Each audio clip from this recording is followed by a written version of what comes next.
Adam Curry, John C. Dvorak. It's Thursday, June 14th, 2018. This is your award-winning Gitmo Nation Media Assassination, episode 1042. This is No Agenda. Compiling communiques and broadcasting live from the capital of the Drone Star State here in downtown Austin, Tejas, in the Cludio. In the morning, everybody. I'm Adam Curry. And from northern Silicon Valley, precluding northern Korea, I'm John C. Dvorak. It's Crackpot and Buzzkill in the morning. Guys aren't even close to northern Korea. I know. Not yet, at least. Wait until it becomes our 51st state. Yeah, that would be something. Yeah. I kind of expected Trump to take Kim Jong-un and said, dude, I'll drop you off. Here, hop in the Air Force One. I'll take you out. Actually, that would have been fun. He should have done that. Yeah. He showed him the beast. I saw that. There was a little photo op when he said, hey, come take a look at my car. He was looking inside the car. The beast. Yeah. Rather strange. But boy, that was something. I couldn't actually turn it off. I had to watch. I had to stay glued to see what was going to happen. It was quite the event. I watched it. I got the two discrepant. I got a lot of clips, and some of them I guess we don't need to play. But I got in fact, let me do a quick summary clip because it was very interesting to listen to the difference between the CBS reports and NBC. NBC trashed it. Yes. And CBS, which even had Mike Morrell on the overnight show, didn't really they were still like, apparently, I guess the memo hasn't come out yet on how to deal with this. So he was actually pretty nice about it. But yeah, I got the NOCO Redux ISO. Oh. This is Hallie Jackson from NBC summarizing the situation in North Korea. Extermination, murder, enslavement, torture, imprisonment, rape, crimes against humanity. Just before you get into your, because I see what you have clip-wise, and for those of you who are new to the program, we have no idea what we're bringing to the table. I can just see some titles here. Let me just play Shep Smith, because it relates to that. Shep Smith on Fox News. There was the actual proof that Democrats run Fox News, and I guess it must be hard to be Shep Smith. And by the way, it looks as though now Comcast is going to outbid Disney because of this stupid court case with this idiot judge, which I have to look into. Well, let's get into that in a minute. Because I'm just going to say it's just more proof that, who's running the show? Yeah, well, we'll get into that with net neutrality. But poor Shep, man, it must be hard being a good gay in today's America if you work for Fox News. So I give the guy some grace on what he says. This Tuesday afternoon, the talk happened, hands shaken, photos taken, and during a private meeting, promises were apparently made. But who wanted what? Well, America demanded complete, verifiable, and irreversible denuclearization. Hold on a second. Did America demand that? Was that the demands of the administration, or was that demands of the media? And I couldn't find the genesis of that. I don't know anybody who demanded it. Well, everyone was talking about CVID. We need CVID, and everybody on the cable news networks, at least. So anyway, that was what America demanded, maybe in the heartland. CVID, complete, verifiable, irreversible denuclearization. There is no guarantee of that, not even words to that effect. And we may not know for years whether we're actually now on that road or left in the potholes of paths past. Nice. But Kim Jong-un, he wanted the photos, the seat at the table. He wanted the legitimacy that came with the event, the handshake with America's president. And he wanted those military exercises with the Americans and the South Koreans that happen every year to stop. Kim Jong-un got it all for actually doing nothing. Mm-hmm. Plus, he got a promise, lacking specifics, granted, of security for the North Korean regime. A regime that has an estimated 120,000 political prisoners across the nation. Now, so this number, this 120,000, everyone has it. It's actually between 80 and 120,000. And I was like, we've heard this, and we've heard about him killing his brother and killing his uncle and feeding him to the dogs. And most of this has been debunked. And, he didn't kill his brother. His brother apparently was poisoned at an airport on his way to China, his estranged brother, going back to Macau. And 2 women came up and rubbed some poison on his face, and he died minutes later. But, of course, that's what Kim did. But I really wanted to understand these, the political prisoners, the gulags, and I did a lot of research, and it's all in the show notes. And there is nothing other than what comes out of the United Nations. And, of course, Human Rights Watch, Human Rights Now, a lot of the USAID related organizations. I'm not saying that it's not true, but I'd like a little more proof. All we see is the constant satellite photos. Here it is. This is the prison camp. Dude, you can see my house from Google Maps. Yet we can't see one person working in the field, getting beaten up or anything. It reeks a little bit of other stuff we've seen come out of the United Nations research into human rights violations. Not saying it hasn't happened, not saying it's not happening. I just like a little more proof and a little more. Yeah, the proof is very scant, and you're right. Today's satellite images you can see people in the street, you can follow people. And we get none of that. I mean, you're telling me that we don't see anybody there. It looks like abandoned areas. You tell me the Google Maps car is not there in North Korea. That thing's everywhere. So that should be on the streets. But it's they always say 120, and this number has been this way since 2014 when the last report came out. So there's been no change in 4 years apparently. It's 120,000. It's political prisoners. There's torture, and there's a couple of rape. And rape, yeah. There's a couple of really good debunkings of all the people that Kim Jong-un apparently has killed. Like even the shot his uncle with a 50 cal machine gun, fed him to the dogs. Turns out it was a blogger in China who was just making some joke. Yeah, but that, of course, got taken as fact. So I just like a little more, and not from the typical sources that are just, at this point, untrustworthy. A regime that tortures and murders its own citizens, imprisons children for the actions of parents and grandparents, and a leader who has committed crimes against humanity. President Trump called the North Korean dictator very talented and praised him. The United Nations has called him one of the most brutal and repressive regimes in modern history. So I'm completely open to believing that this guy has continued this complete, horrific, oppressive regime. I'm open to it. I just like a little more than the same talking points on it. All right. He's a madman.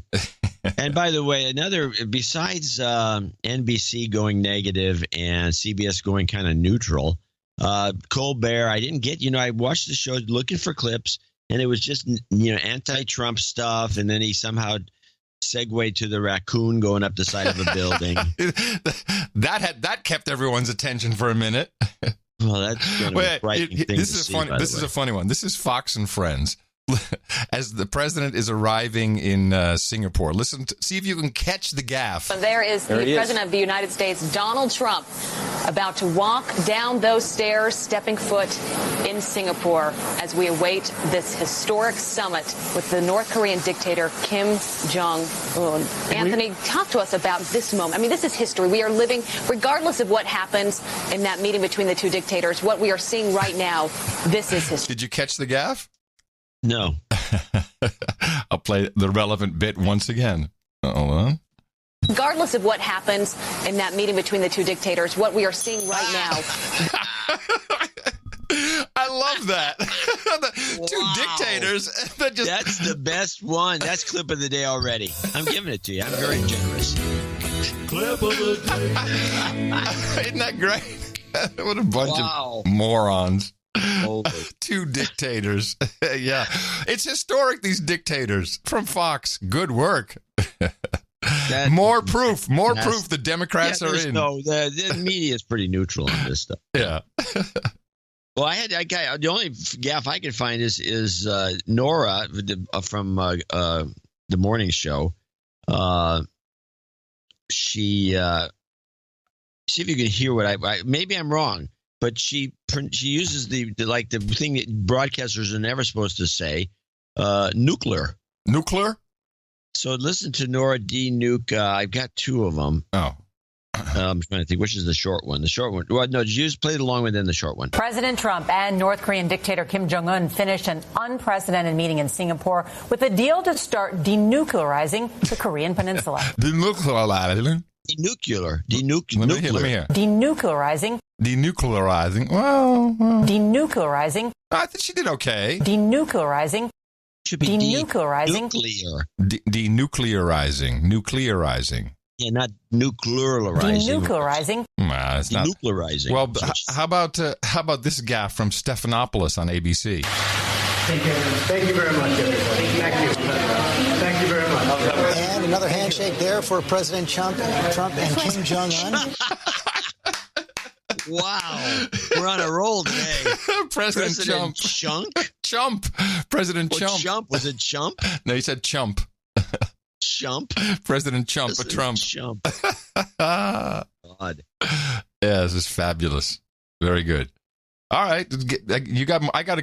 That's my gaffes. I only have deconstruction from this point on. I don't have any more gaffes either. Well, if you want to start straight, we can do the CBS stuff that was done. And CBS has this. I think this is the show to watch. Jeff Glor's on it too. I don't know why, but this is the CBS Overnight, which is the network news, only it's longer. It's over an hour. I've seen this. It's actually quite good. They kind of get into topics a little longer. They talk stuff testing for their main broadcast. You can tell. Yeah, it hasn't been fully edited, and it's just better. Than and they have people actually walking on and standing, I believe. At least they walk onto the set and they stand and then they do their little ditty. I like it. I've seen it. I think it's enjoyable. It's on at 3 a.m. Yeah, that's the unenjoyable part about it. Yeah, that's the problem. But let's start with we'll do the wrap, get it going. These are all short clips. I have a lot of clips, but they're pretty all in 1 minute. Let's start with NOCO CBS Wrap 1. Get to work and get it completed, because otherwise we've done a good job. But if you don't get the ball over the goal line, it doesn't mean enough, okay? Mr. Trump also announced an end to joint U.S.-South Korea military exercises, a goal long sought by North Korea. The move surprised many at the Pentagon and in Seoul. We'll be saving a tremendous amount of money. Plus, I think it's very provocative. The summit was a spectacle, with Kim even comparing it to a science fiction movie. By the way, did you see the defense stocks after he said that? He said, now we got to stop these war games. Costs a lot of money. Is bull crap, really. Boom. He says it's provocative, which it was. They took that part of, by the way, that part of the clip. Yes. It's provocative. It was taken out of the network news. It was taken out of everything. Oh, really? Yeah. Interesting. Yeah, they left that out. And so the theme was, and it was also in this report a little bit, and we talked about this on the show about them doing this. So I don't believe it was a surprise to anybody. I think this is false reporting. Was it a surprise to you that he stopped? Because it was one of the main cornerstones of the whole. It was a surprise to the military-industrial complex, at least the investors. Everyone, I saw these stocks go down. I'm going to ask you, was it a surprise to you? No. Absolutely not. Was it a surprise to me? No. And then then Colbert and everybody else goes off about, he just did this on the spur of the moment. He didn't tell anybody. And the Pentagon they're going nuts because they weren't told. And I'm immediately reminded of him. I unfortunately didn't have time to go find it. And we don't need to find it, but I can remind people because they should remember it. We had McMaster give a long lecture. It was on public or on C-SPAN. And during the lecture, somebody asked him about when does he find out about stuff? Trump will say something, and he's always shocked that Trump wants to do something. He says, no, he's never shocked because that stream of command from him down and the president up is different. He says, we always find out very late in the game. We don't find out. They don't call us and ask us for permission to do something like that. They just, make a decision to do it, and then it gets worked out. Right. And it's not a big deal. But all the news guys are thinking it's a huge deal. In fact, the NBC went nuts about it. So, okay, well, so just reminding people that these reports are pretty poor. Yes. And Mr. Trump showed Kim this video showcasing a glowing new North Korean economic future. The president said North Korea had beautiful beaches ready for condominium development. Think of it from a real estate perspective. You have South Korea. And I love this because I'm just thinking it's exactly what John said years ago. Perfect for tourism. Trump will come in with his real estate pitch, which I think he did very well. China, and they own the land in the middle. How bad is that, right? Last year, the president called North Korea, with its abysmal human rights record, wicked and depraved. Today, he said he trusts the dynastic young dictator after just one face-to-face meeting. Well, he's smart, loves his people. He loves his country. He wants a lot of good things, and that's why he's doing this. Major, this joint statement also addressed the remains of Americans missing in action or held as prisoners of war during the Korean War. This was so important to so many families. What did it say? Yeah, the president said he heard a lot about it during the campaign trail, and what the two countries have committed to is recovering and repatriating those remains. Jeff, about 5,300 Americans estimated to still be in North Korea after the Korean War, some 65 years later, many in mass graves. This had been worked on before, but was stalled when North Korea did not live up to its pledges on denuclearization. So you can assume that those two issues, repatriation and denuclearization, will be merged yet again. Yeah, that was a nice touch. Yeah, and that was dropped from the reporting later as an item. It was a nice touch, and it did, it might result in. I mean, Kim's done this. We got nothing. He already released 3 prisoners. He stopped all his testing. He hasn't launched a missile. What I didn't hear really from anybody was any analysis of the communiqué, which is my favorite word now. After we've had a communiqué from the G7. Well, I think that's what most of the analysis was, but it didn't say anything. The communiqué didn't have to. Well, the communiqué did say something. What was it? Point 3, reaffirming the April 27, 2018 Panmunjom Declaration, the DPRK commits to work toward complete denuclearization of the Korean Peninsula. And so you need to go to the Panmunjom Declaration, which was the agreement, I believe, crafted by us between North and South Korea. And there's a lot in there about what they're going to do. Good. So, let me see. Disarmament in a phased manner, military tension is alleviated, substantial progress is made in military confidence building. South and North Korea confirmed the common goal. Now, it's fuzzy, but at least there's more to it than I heard on the news. The news was not getting right. They were not getting close to it. This is true. Now, well, let me just read the one paragraph. South and North Korea confirmed the common goal of realizing through complete denuclearization a nuclear-free Korean peninsula. South and North Korea shared the view that the measures being initiated by North Korea are very meaningful and crucial for the denuclearization of the Korean peninsula, and agreed to carry out their respective roles and responsibilities in this regard. South and North Korea agreed to actively seek the support and cooperation of the international community for the denuclearization of the Korean peninsula. This was not even read to us when it took place. No. Which is why I went to find it when I saw, wait a minute, this document refers to that document. It's how this stuff is always done. What good is that going to do to talk about this? That's not anti-Trump enough. I'm sorry. My mistake. I'll never make it. And then the thing that goes further was that this is the third clip here over on the overnight show. This is where they brought Morell in, and it was, again, this is a show that goes on at 3 a.m. I don't know what time they tape it, but I'm sure Morell went to bed.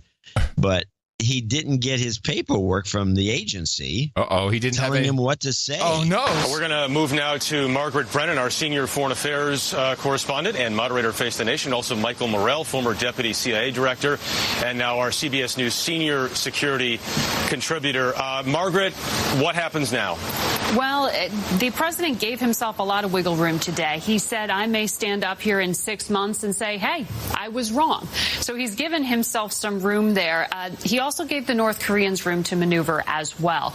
Next up, Secretary of State Mike Pompeo has to become a salesman. He's going to South Korea to try to explain what was agreed upon in the room that wasn't on that written statement that was released to all of us. Then he goes to China, and of course, they have the most leverage over North Korea, and he'll speak speak to their leadership about making North Korea follow through on what they at least say are said to have agreed upon in the room. But diplomats say there is still a lot of detail yet to be determined. Secretary of State Mike Pompeo and National Security Advisor John Bolton will meet again with the North Koreans next week to hammer out those details. Michael, in your estimation, what did the president achieve at this summit? Jeff, this was a diplomatic win for the United States, but we are far from a strategic win. It was a diplomatic win because it was the best possible outcome of the summit. Shared objectives to denuclearize and an agreement to continue the negotiations. We're far from a strategic win because there are immense details to work through. Okay, some great analysis tonight with Margaret Brennan and Michael Morell. Thanks to both of them. Hey, some great analysis. Really, that was not great analysis. No, that was just blathering. Pretty pathetic. I want to play this clip out of order, which is NOCO newspapers and media analysis. North Korean videos demonize the U.S. as an existential threat and suggest North Korea has to prepare to target the White House or destroy the Capitol. But today's state newspaper seems to mark the Singapore summit as a shift. Newspaper photos feature Kim and Trump smiling and leaning into each other. As jarring as it is for an American audience to see an American president smiling broadly and shaking the hands with a North Korean dictator, it's orders of magnitude more disturbing or more jarring for the North Korean population to see their leader doing the same with President Trump. I think this is really quite significant, and I think it shows to the North Korean people and government officials in particular that Kim Jong-un is very firmly behind this diplomatic process and its success. But interpreting North Korea is no science, and optimism could easily be replaced with venom, argues Sue Kim. North Korea has a history of using its state media. It's a propaganda tool. So coming after Kim's return trip from Singapore, where he obviously got the propaganda boost, he was able to shut off his public image as this ruthless dictator. And the North Korean or DPRK statement about the summit has some analysts worried that Kim won't shed his violent past. The statement reads, if the U.S. side takes genuine measures for building trust, the DPRK too can continue to take additional goodwill measures. And it is important to abide by the principle of step-by-step and simultaneous action, suggesting North Korea is buying time rather than being serious about denuclearization. There you go. There's some propaganda for buying time for what? What are they buying time for? To blow us up. To double cross us. They're going broke, these guys. They're buying time for what? What are they buying time for? I agree. The analysis was so poor. Everything I saw was, right down, not even reading the damn documents. That was PBS, by the way. Figures. So they're not telling us anything. They're just befuddled by this whole. It's like some crazy thing that went on. And then they talk about, well, they will give Trump credit for kind of meeting him, but when you go to NBC and listen to their thesis, it's all, hey, they've given this maniac, this violent maniac, which violent maniac. Now he's been given legitimacy. That's all Trump accomplished, was giving this horrible person legitimacy. Right. And it's like, holy mackerel. We can't, this. I don't get it personally why we have to be that way. It just doesn't make sense to me. I'm not that way. It's healthy. I'm not that way. It's not healthy. That's for sure. No. Well, let's go to NBC and listen. This is NBC sees it differently, and I have 4 short clips, and everyone has a punchline that's why I broke it up into that. But let's start with one. How can the U.S. be sure? A key missing ingredient, no requirement that Kim Jong-un disclose how many weapons he has or where they are hidden. There's always a possibility that North Korea can hide things in thousands of miles of underground tunnels, which you cannot verify. You can only verify what they declare, and that's why the declaration is so important. What else is missing from the summit document? No definition of denuclearization, no details on verification. Tonight, lawmakers, even some Republicans, say it's too vague. This is an agreement in principle. It's not an agreement that can be enforced. It's an idea. I don't know that there's anything to that of concrete nature yet to trust, if you know what I'm saying. Still, the president says this is just a beginning, that he has accomplished something no other president could, a meeting with a North Korean leader. But did he get enough in return? Now the task is to really put meat on the bones. Secretary Pompeo will have to start negotiations right away to see if there can be any concrete steps that are taken towards denuclearization. And Secretary of State Pompeo leaves for Seoul and Beijing tomorrow to try to turn the summit promises into reality. Lester. All right, Andrea Mitchell, thank you. As the events unfolded here in Singapore, South Korea was looking on with high stakes in the outcome. And when President Trump announced he's halting military exercises with them, it seems he not only surprised the South Koreans, but U.S. forces in the region, too. NBC News chief foreign correspondent Richard Engel is in Seoul and has reaction for us tonight.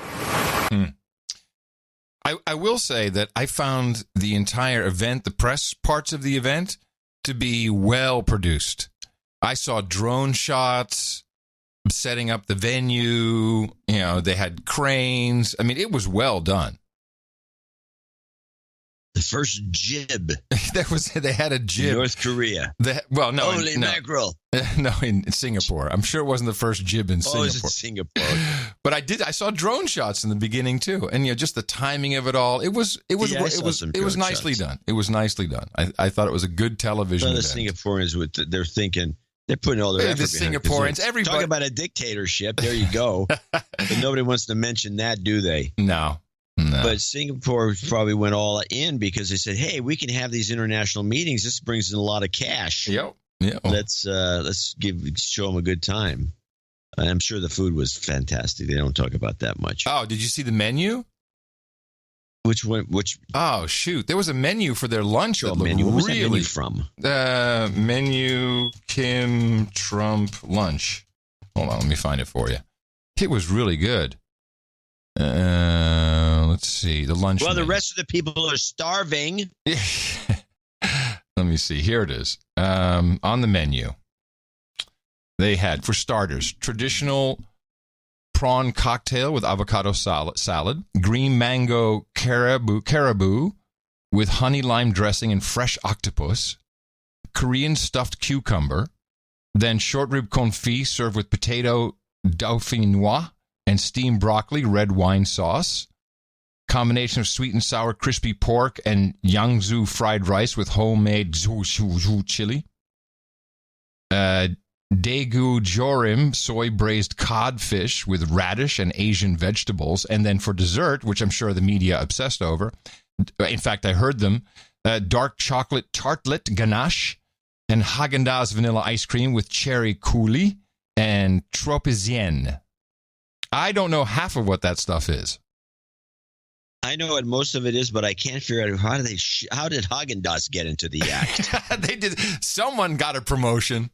Somebody got, yes. That's a good one. Good point. But yeah, it sounds delicious. Mm-hmm. I'm sure it was tasty. Yes. So they had a good time at lunch. Anyway, so Richard, they do the same thing on NBC. Oh, everyone's stunned that they're going to stop these exercises. Now, the main problem was I've always thought they should have. I always thought those exercises were provocative, and the Chinese are part of the reason that they were irked about them. But it was South Korea who sent out a communique saying, we're not quite sure what he means by that, and that's what sparked it all off. So there was some miscommunication amongst the parties. I think that was exaggerated. I don't think for a minute that they were that stunned. Damn it. I didn't even think to look into it. You're right. Yeah. These guys aren't, and especially since South Korea is initiating a lot of this. Yeah. They obviously know the ropes. They know that it's annoying to do these exercises that look like they're just going to attack any minute. Yeah. So why would they all of a sudden be so stunned? It doesn't make any sense. So I'm looking at ABC. As reports emerged, that the South Korean government was surprised by the announcement to suspend exercises. Questions were raised if U.S. policymakers were also caught off guard. So the questions were raised. This might have been just from sources. You're absolutely right. That may have been exaggerated. Good point. Damn it. They're just doing everything they can to. I mean, the people that are doing this are just anti-American, it seems to me. But let's go to the part two. Now we have Richard Engel, who's brought out of the Middle East, where he's a native Arabic speaker, and let's put him in, and he's the big negative Nelly. He's the CIA plant that we kind of figured. He's the guy who voted against the idea or suggested that Feinstein should not release that CIA report about torture, heaven forbid, which gave him away as far as I'm concerned. And he's the guy who did that phony report where he was supposedly captured, and the guy's just not. He was also the guy who had look, Russian hackers, but he was in Moscow on a hotel Wi-Fi or some shit like that. Yeah, I believe that was him too. Okay, so let's listen to him.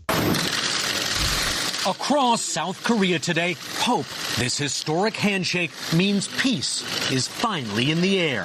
President Moon Jae-in, who met Kim Jong-un to help organize this summit, said he was so excited he couldn't sleep last night.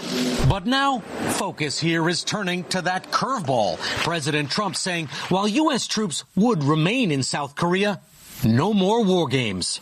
We will be stopping the war games, which will save us a tremendous amount of money, unless and until we see that the future negotiation is not going along like it should. But twice-annual war games and joint exercises are the cornerstone of the military alliance between the U.S. and South Korea.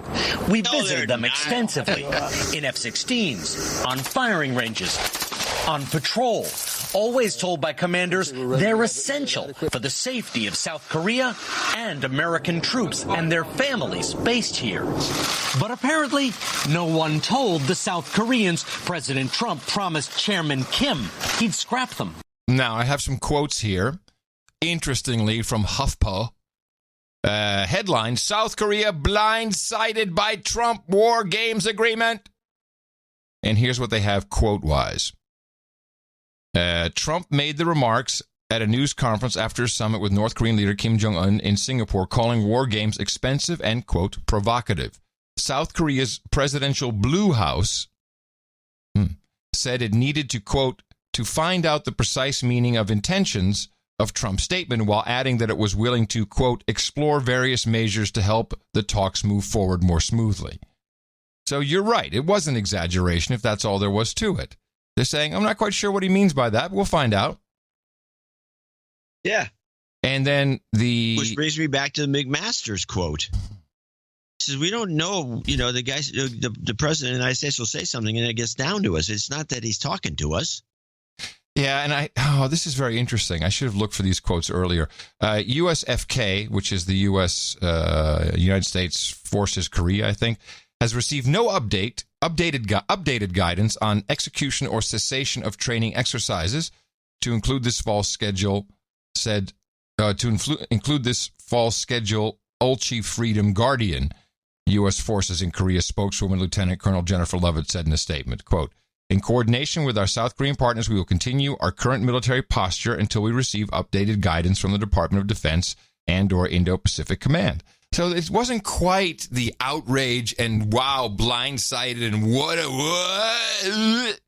at least not from the quotes. And this is HuffPo, so I figure if they had worse quotes, they put that in. But then they just grab one South Korean official said he initially thought Trump had misspoke. I was shocked when he called the exercises provocative, a very unlikely word to be used by a U.S. president, the official said, speaking on condition of anonymity because it was a politically sensitive issue. So the official statements are very different than this unofficial stuff that is, again, anonymous sources. Nice. Okay. Good. Figured it out. Yeah, once again, these guys are full of shit. Kinda. So let's go to part 3. We got Engel out of the way. Kim, he'd scrap them. Nope, we didn't. What? I said, no, we didn't. He's still there. He's still here. Kim, he'd scrap them. A South Korean military official told NBC News, "We need to find out the exact meaning or intention behind his comments." American forces in South Korea said they too received no updated guidance on execution or cessation of training exercises. Canceling these war games is seen here as a major concession to North Korea. And this morning, North Korean media is reporting that Kim Jong-un demanded it and President Trump complied. Lester? Yeah, of course. English, yeah, probably. That's probably exactly what it said. Now, the last clip of this group, that's probably what they said. The last clip of this group has got I put Yao here because there's a real funny bit in here. All right, Richard Engel in Seoul for us tonight. Thank you. One issue that did not receive much discussion during this summit was the brutal reality of life in North Korea. Kim Jong-un's regime has been accused of appalling human rights violations against his own people, as well as the mistreatment of American prisoners. NBC's Hallie Jackson has more on what wasn't said at this historic face-to-face. Before we get into that, I was just thinking 80 to 120,000 political prisoners is what they say. Yeah. We have 2.5 million prisoners in America. Yeah. 2.5 million. And I'm sure political prisoners. I'm sure they're all treated just fine. In Singapore, smiles and a stroll from Kim Jong-un. But back home, a UN report paints a much more grim picture, one of extermination, murder. Last report the UN released was 2014. So I'm just saying this is old news. I'd love to get an updated report. Enslavement, torture, imprisonment. Back it up. Yeah, a little bit, because her little laundry list of horrors is just face to face. In Singapore, smiles and a stroll from Kim Jong-un. But back home, a UN report paints a much more grim picture, one of extermination, murder, enslavement, torture, imprisonment, rape, crimes against humanity.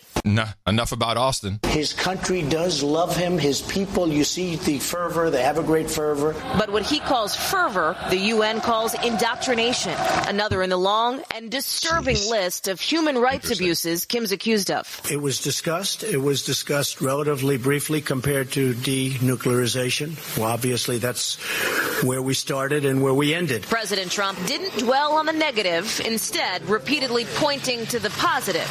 He's a very talented man. Kim Jong-un, as you know, has killed family members, has starved his own people, is responsible for the death of Otto Warmbier. Why are you so comfortable calling him very talented?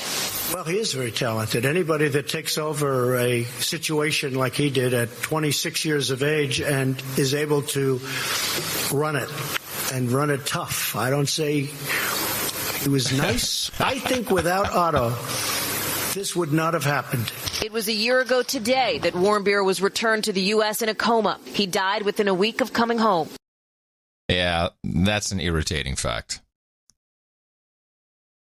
Yeah, well, we don't know the story because we don't have anybody.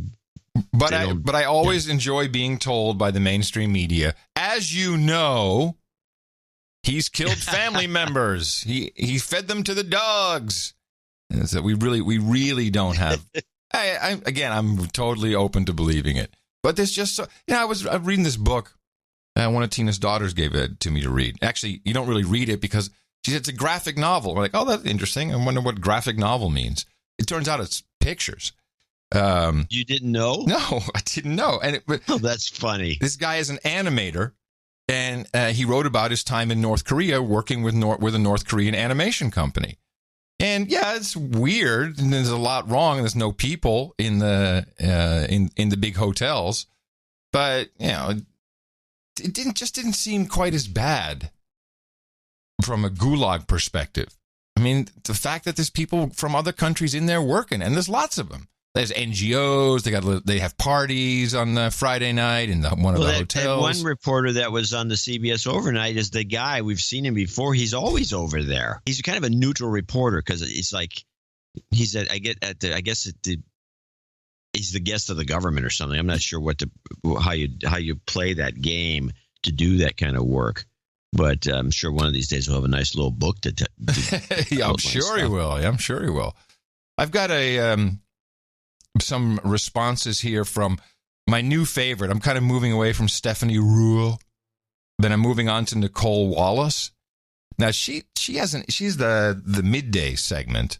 She's an old hack. She's been there forever. She is hateful, and it's not. She's horrible. Yeah, but I think there's some good clips to be had because she's. Well, before you go there, I just want to wrap up my clips. Sorry. Okay. With my 11-second PBS summary. Okay. The president today dismissed doubters and proclaimed the North Korean nuclear menace is over. Instead, he insisted, quote, our country's biggest enemy is the fake news. Now, I'm glad you played that because that is indeed what he said. Let me replay this. How come that doesn't work? I think I have to go back. The president today dismissed doubters and proclaimed the North Korean nuclear menace is over. Instead, he insisted, quote, our country's biggest enemy is the fake news. Okay, so he said our country's biggest enemy is the fake news. Here's CNN's discussion with Brolf and the Chip Todd. What's that guy? One of these guys. One of these guys discussing. Now, remember, the tweet was, "This country's enemy is the fake news." And he would rather just attack the media for daring to do our jobs, which is to kind of evaluate what he's doing. But it's so unoriginal, too. I mean, there's no president or political figure who likes the media. And so he's trying to outdo Nixon. It's one thing not to like the media. We've all worked in this news business for a long time. Everybody's always criticizing us and not happy with our coverage, whether it was President Clinton or President Bush or they're all criticized. But it's another thing to say that, it's not North Korea, it's not Iran, it's not Russia, it's not China. It's journalists like us who are the enemy of the American people. One of the things that bothers me most about the president is I don't even take what he's saying seriously. It's that he's so casual about throwing out language, and that you really undermine the presidency when you do that, because there will be a time after Donald Trump, believe it or not, and he is doing damage to this notion of do we believe what the president says. But we live in an environment where social media principally allows so much hyperbole that now the president engages in it, and it becomes kind of the bloodstream of our public discourse, where you could say something that over the top, and that it would be the president of the United States who says it, and I don't take it seriously, which is a problem too, because he's not really being serious when he says it. It's a shame. But a lot of people do take it seriously, That's and the problem. And it's having an impact. A lot of his supporters believe that we are the enemy of the American people, and that is really, really an awful situation. We are not the enemy of the American people. We love the American people. So there's a lot to unpack there. We really love you. Do. We love you, please. So they took fake, this is a case of he who fits the shoe puts it on. He said fake news. He didn't say journalists. He didn't say the media. He said fake news. And many a time he said, in fact, one of his recent press conferences, he went off on fake, the one that we had some clips from. He went off on the CNN guy's fake news, and he talked to other people. He says there's a lot of good journalists, and he was very friendly with a number of them that were at that press conference. But he just pointed out CNN. Yeah, and he says Trump himself says there's lots of good journalists out there. Yeah, but these guys took it immediately to Trump says journalists and journalism. I think even I heard there, and the media is the actual end. Now, I agree with that actual statement, but that's not what he said. I mean, I think you and I both agree the M5M is dangerous to people's health. Yes. It's like opioids. So anyway, here's Nicole Wallace, and with her, just to give you an idea of how they think, is editorial board member from the New York Times. And what is her name? Mara Gay. And here's their take on it. But this is not just a meeting about foreign policy. This is about Donald Trump's political survival. He has said to friends that he plans on taking a win in North Korea to the voters. That's their midterm message. That's all they've got. That's right. I mean, that's what's actually so terrifying in part, because I think we're going into this, and if we're thinking about this realistically, we know enough about President Trump to know that he's not going to come home and say that he failed. he's going to call this a win, no matter what. He might send Rick Perry over there to help them build more nukes and say, we won, we're in charge of them now. And the North Koreans know that. Yeah. That's right. So we're already at such a disadvantage, I think, going into this. And so then the question becomes, well, if he's going to frame this as a win, what's that going to look like? What does that look like in terms of sanctions, in terms of giving him, international legitimacy that he didn't otherwise have? And quite frankly, I mean, you look at the polls, it's really interesting because the more we're talking about North Korea, the less we're talking about Russia, right? The less we're talking about issues at home. And I think you see, that's true for Kim, I'm sure, as well. Why is the New York Times editorial board so worried that they're not talking enough about Russia? Is that journalism? No, I don't know what's going on. I mean, that was a very, very bizarre clip. Nobody listens to these guys except you, by the way. But I know. I'm sorry. That is a very, very bizarre clip. Mm-hmm. Very strange. Well, especially from the New York Times editorial board member. I thought that was... Yeah. Why are they concerned about... They're like trying to guide the news cycle. Yeah, that would be instead of reporting. Yeah, that would be my accusation. That's what it said. That's what they said. Yeah. Yeah, well, why do they care? Why don't they just do their jobs? Wait a minute. What didn't Mika Brzezinski famously say that? Did she say we report, we tell you what to believe? Yeah, something like that. I wish we had that clip. I might have that. Let me see. Believe. Let me see. Maybe. Nah. No, I can't find it. But anyway, it's hard to label a clip like that, so it'll get lost. One more try. The challenge is on. Yeah. Really? I think I can find it. You think I know I can find it. It's in here somewhere. Nah, I can't find it. Sorry. What I do have, unless you have another clip, I have kind of a wrap-up that I thought was interesting. It's a little longer clip, but it really puts a lot of this into perspective from a very, very different viewpoint. Do you have anything else you want to? I'm good to go, yeah. Okay. Because I'm kind of looking for, what is the deconstruction? What is really going on? What is really happening here? Because we know nothing. The only thing I know is I talked to the fish guy at the supermarket, and he's South Korean. He was born there. Source. I have a source. Yeah. I said, so what do you think?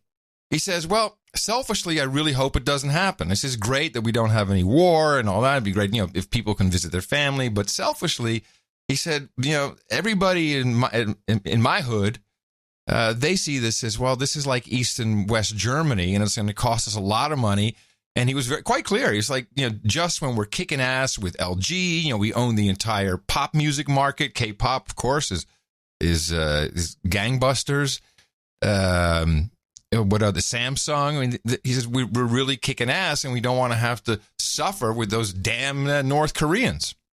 And to which I said, well, maybe there's a match made in heaven if you take, because apparently North Korea has a lot of resources, like cell phone stuff type resources. Oh, you mean rare earth elements, minerals and elements and all that. Yeah. And so, make them mine, put the factories up there, put all the smoke up in North Korea, if you want to look at it from a South Korean perspective, and you could be a real powerhouse.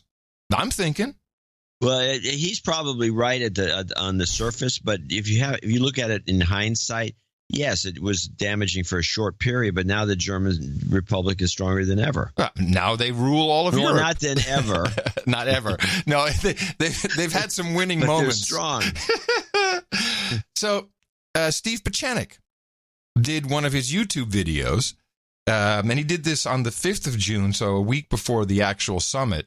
And he talks of a trifecta taking place, and he lauds the president, say this is all the president's doing. He's super smart, and I think it's worth listening to because there's stuff in here that I had not considered and stuff we can look out for, and maybe we'll learn more about Pieczenik at the same time. Whatever you hear or see on the surface has a completely opposite meaning in the covert world or in the world of the CIA. Let me explain. Number one, North Korea, South Korea will get together in Singapore, and Trump will create a process where there will be peace between North and South Korea.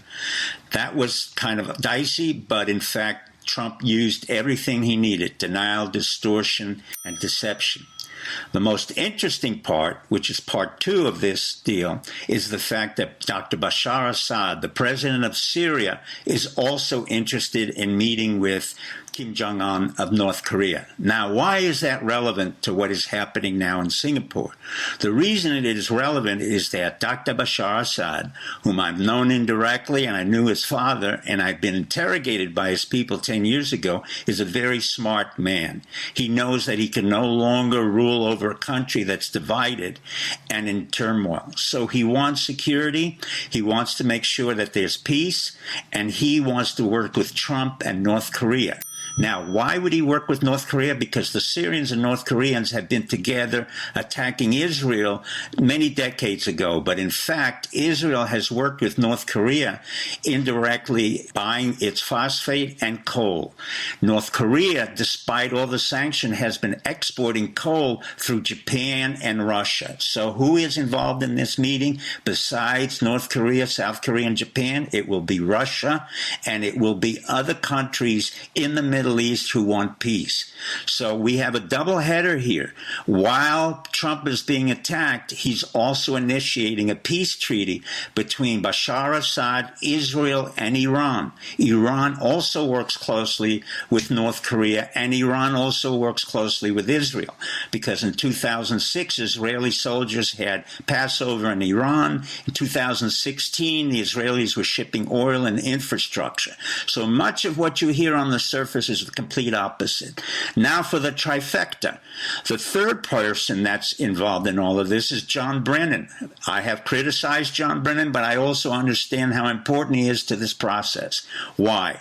John Brennan has increased the amount of criticisms he's made against Trump, and that's not an accident. He has said that Trump is not democratic, he should not be president of the United States. What in fact he is doing, as we do in the world of the CIA, is he's covering his own mentee or protege. In this case, is Gina Haspel, who, working with Pompeo, has been very effective, along with all the CIA operatives and military intelligence, to put together an incredible peace treaty between North Korea, South Korea, as well as a peace treaty where Syria, Jordan, Israel, Iran, and Russia will all come together.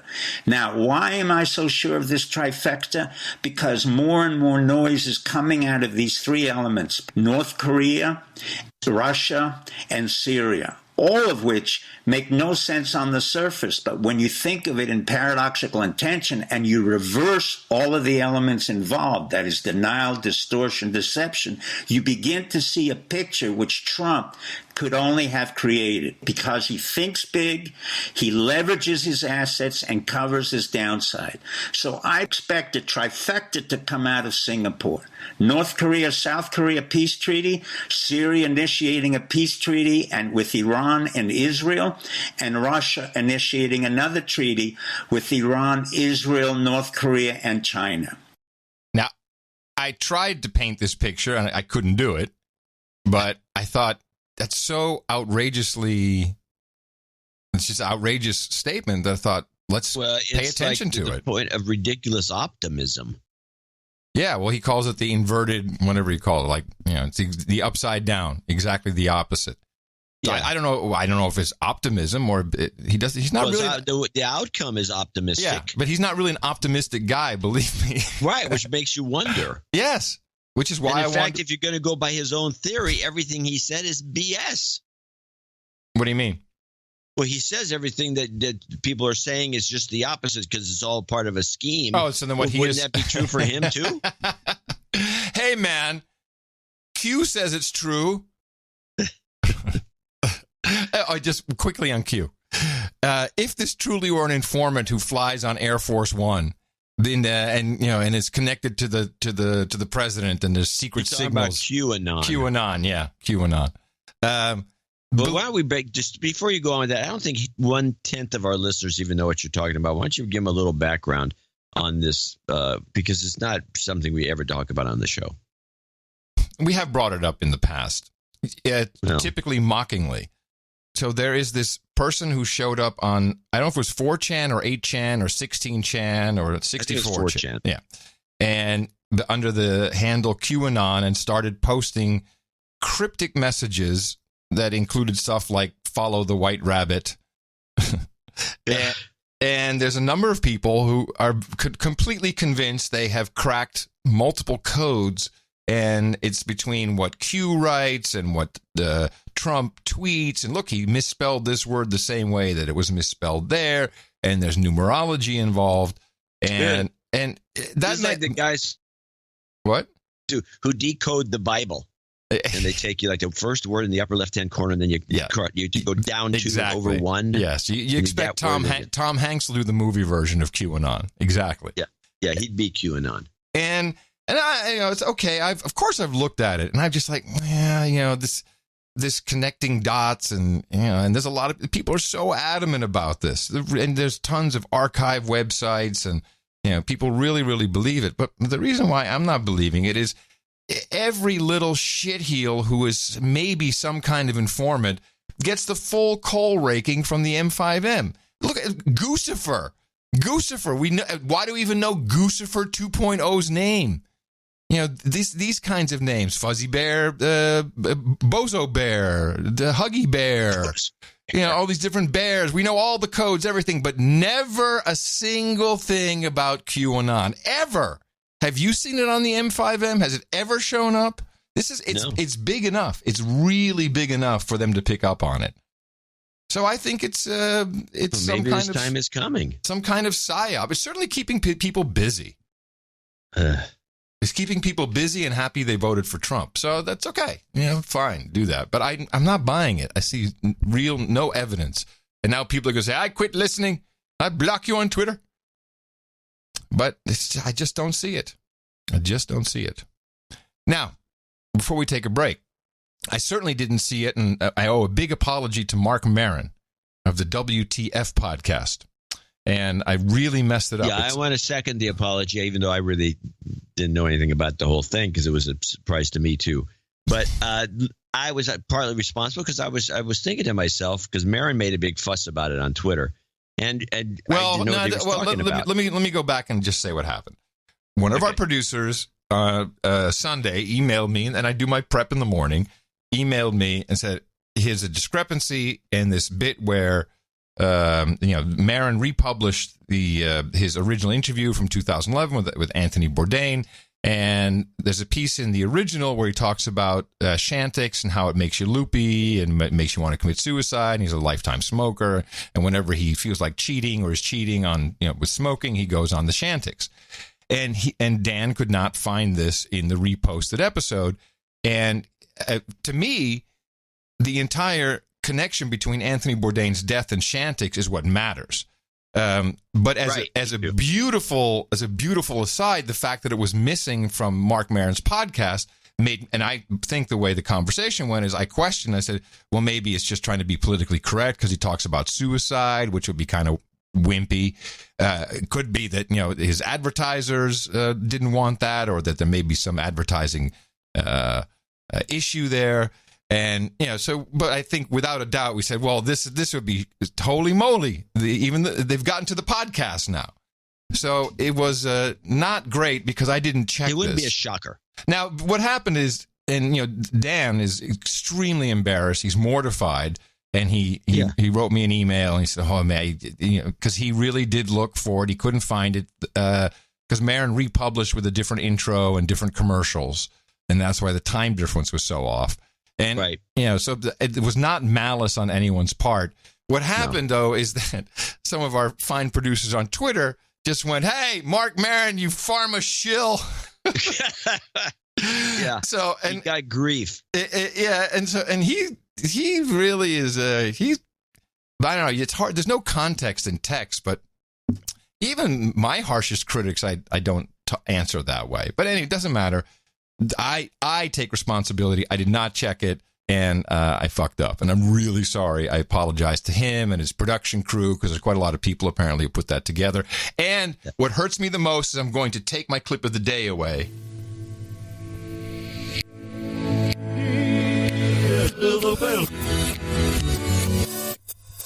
So, gone. Yeah, well, you had 3 clips of the day for that show, so it's not like you're suffering. No, but there's no blood loss. No, there isn't. And I think we should give him some pharma. You've got pharma. There you go. So. Yeah, I sent him a note saying we'd apologize. Yeah, and you did so in the newsletter.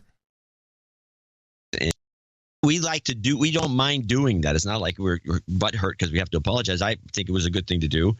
And we do correct our mistakes on this show. And I mentioned that in the newsletter. Yeah. Except there was a mistake in the newsletter.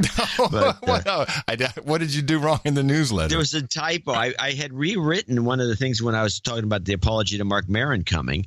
And I left a word out, so I had to open the newsletter to read it to you. But there's a word missing, and say, jeez. And it was right. And the reason it happened, because this happens, the only time there's going to be typo, we have a lot of people check the newsletter, even though they don't always do it. I always do a read through out loud. But then once in a while, I'll go back in the newsletter, and I decide I'm going to do a last-minute tweak. Well, and you send it to 3 people, one of which is me, and we're all supposed to find mistakes, and we miss them too sometimes. Well, this mistake didn't go to you because this was one of these. Just before I ship, I do a last-minute tweak. I'll look at a sentence and say, Oh, no. Just before it dropped, you pulled it back? Just before it dropped. And so I made it, and I left the word out because when I clipped and moved things around, it's just a word was missing, and I go, one guy wrote in and said, hey, you screwed this up, but. Anyway, so we wanted to get that out of the way. Also, just going back to, because and this is what I find the saddest, is that I believe there is a very real possibility of linkage between Chantix, which can definitely make you suicidal, and Anthony Bourdain's death. And there's more. There are a few alternative news outlets picking up on this and asking questions.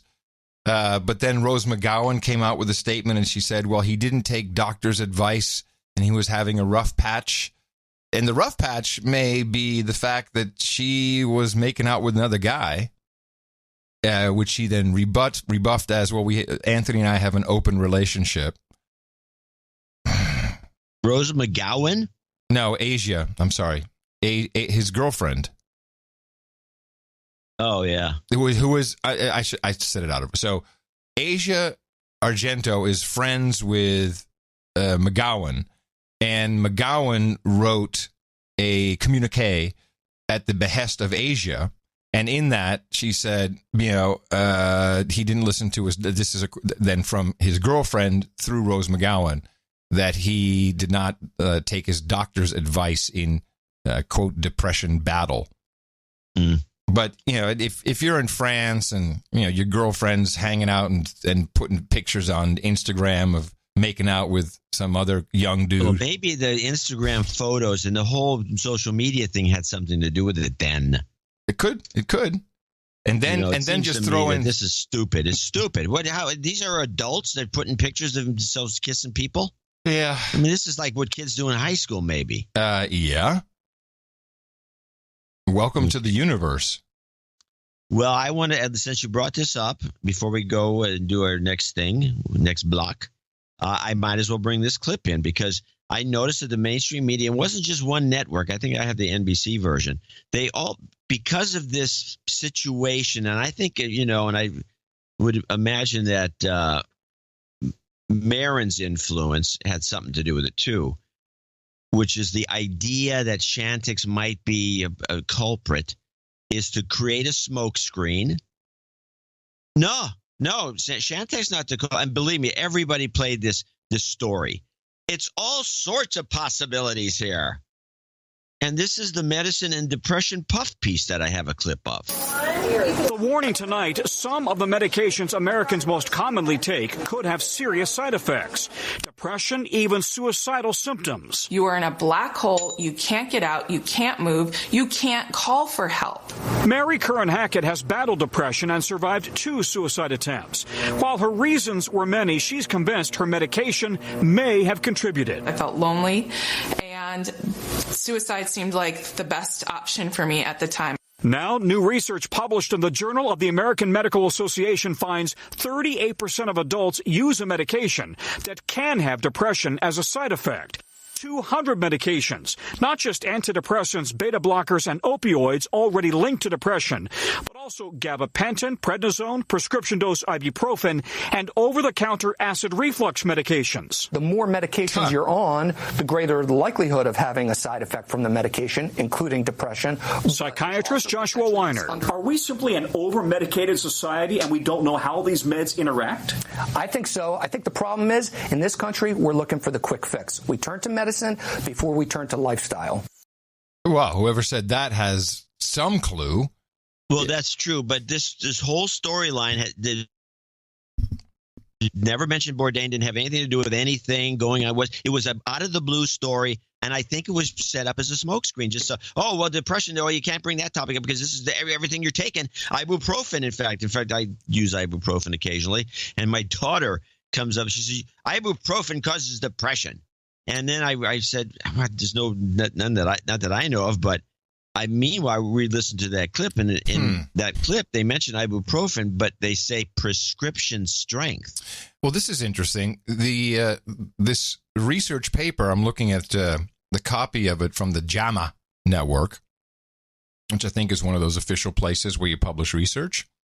Yeah, and this was published on June 12th.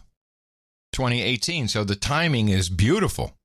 If you're talking about creating a smokescreen, it's like, hey, we got that emergency backup paper ready. I look for it, boss. As an editor, when I was editing InfoWorld, I would have under my desk a stack of pre-written material because our page count would vary too much for a normal magazine. It would just go up and down and up. But that's why I needed to all of a sudden bring out stacks of stuff. Here, fill with this. Really? So you always have, all editors, I believe, most of them have at the ready stuff like that. What is so interesting, though, is that in all the reporting, because I put a number of them in the show notes related to this topic. None of them mention smoking cessation drugs. As we go to birth control, your hormonal birth control medication. What else do they have? Some painkillers. Here we go. Hormonal birth control, blood pressure, heart medication, painkillers, and was it acid reflux? They got everything in there, but let's not mention the smoking cessation drug that has proven to drive people wacky. It's almost as though they got wind of some people bitching about Chantix in particular, and the Bourdain thing in particular. They got wind of it maybe getting some traction. We've been talking about it for, 5, 6 years. Like that. Yeah. But we're getting no traction. But maybe it's going to start getting traction. Let's throw the smoke screen up, and then, that'll kill it. And it did. And with that, I'd like to thank you for your courage and say in the morning to you, John C. And the C stands for Chantix Communique Dvorak. In the morning to you, Mr. Adam Kerr, also in the morning all ships at sea. The boots on the ground, the feet in the air, the subs in the water, and all the dames and knights out there. Yes, in the morning to the troll room, noagendastream.com. Thanks, trolls. Good to see you. Miss you. 4 days. And I'd like to thank the artist for episode 1041.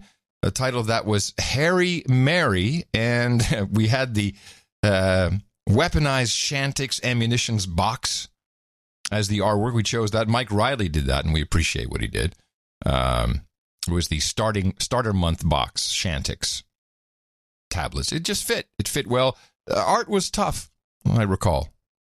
Yes, we had to dig. We did dig, but it's appreciated, and all the work that our artists do, who upload a lot of it has to do with the topics sometimes don't lend themselves to great art. It's outrageously cool that we get new art for every single show.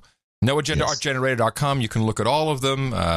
That's all under our open source concept, and you can also go to NoAgendaShop.com, get some of your favorite art and mugs and T-shirts. It's good stuff. Welcome to the party. All right. Well, so we start off with good news and bad news. Uh-oh. So our donor, Sir Onimus of Dog Patch in Lower Slobovia, came in with it says 650, but it should be 1,300. What? Now, what happened? Is that the bad news? Is that the bad news? Hopefully, hopefully it will be. He won't do this again. But he sent an envelope with 2 half Krugerrands. Huh? Gold coins? Yes. And so only one arrived. Now, and it arrived loose in the envelope. He had them in his little containers, but he taped down, but he didn't do a very good job of taping them down because one of the Kruger, because they get beat up in these machines. Yes. And so it was in pneumaticist packaging? No. Oh. That's the problem. And so it was like just loose coins. And so he's got these, which I don't know where he's getting these, but so he had the 2 coins, and both of them got out of their little plastic container, and one of them got out of it was beaten, flying around. This is a very heavy coin, and it just pushed a hole in the envelope and snuck its way out. And now somebody in the postal service is happy. Yes. And the other coin was just roaming around in the envelope. So when I opened the envelope, it fell right out. So I want to make that. And this is so that's half an ounce, 1 Krugerrand? They're both half ounces, half right. Krugers. Right. So Kruger's a whole ounce. Yes. And which is $1,300, give or take. Yeah. Like we're going to go to the gold market and sell it. Yeah, we'd be keeping it. Yeah. But so that's kind of a very disappointed that happened, but this sort of thing. Yeah. But the thought and the gesture is appreciated. And I thought it was a good idea, and I've never had a Kruger in my hand. Well, of course, I still haven't. I've only had half Krugers. Yeah. But anyway, I wanted to thank him for trying. A little more care, I think, would have made a difference. Does he have a note? Yes. He always has a note. NJNK, I might as well say, at the top. Thank you to and all the producers that keep the show packed with information and value to its listeners. For non-donors, if this network is good enough to listen to 6 hours a week, it's worth 6 minutes of your time to donate something. With this show's help, watching M5M is rare, and when I do, I see embedded bias in the press. Mm-hmm. During a recent, as we pointed out in this report on North Korea, and nobody read the document, during a recent broadcast of a President T conference, I saw different channels displayed next to each other on 2 TVs. In one, Mr. T and his red tie popped right out. On the other, he was washed out.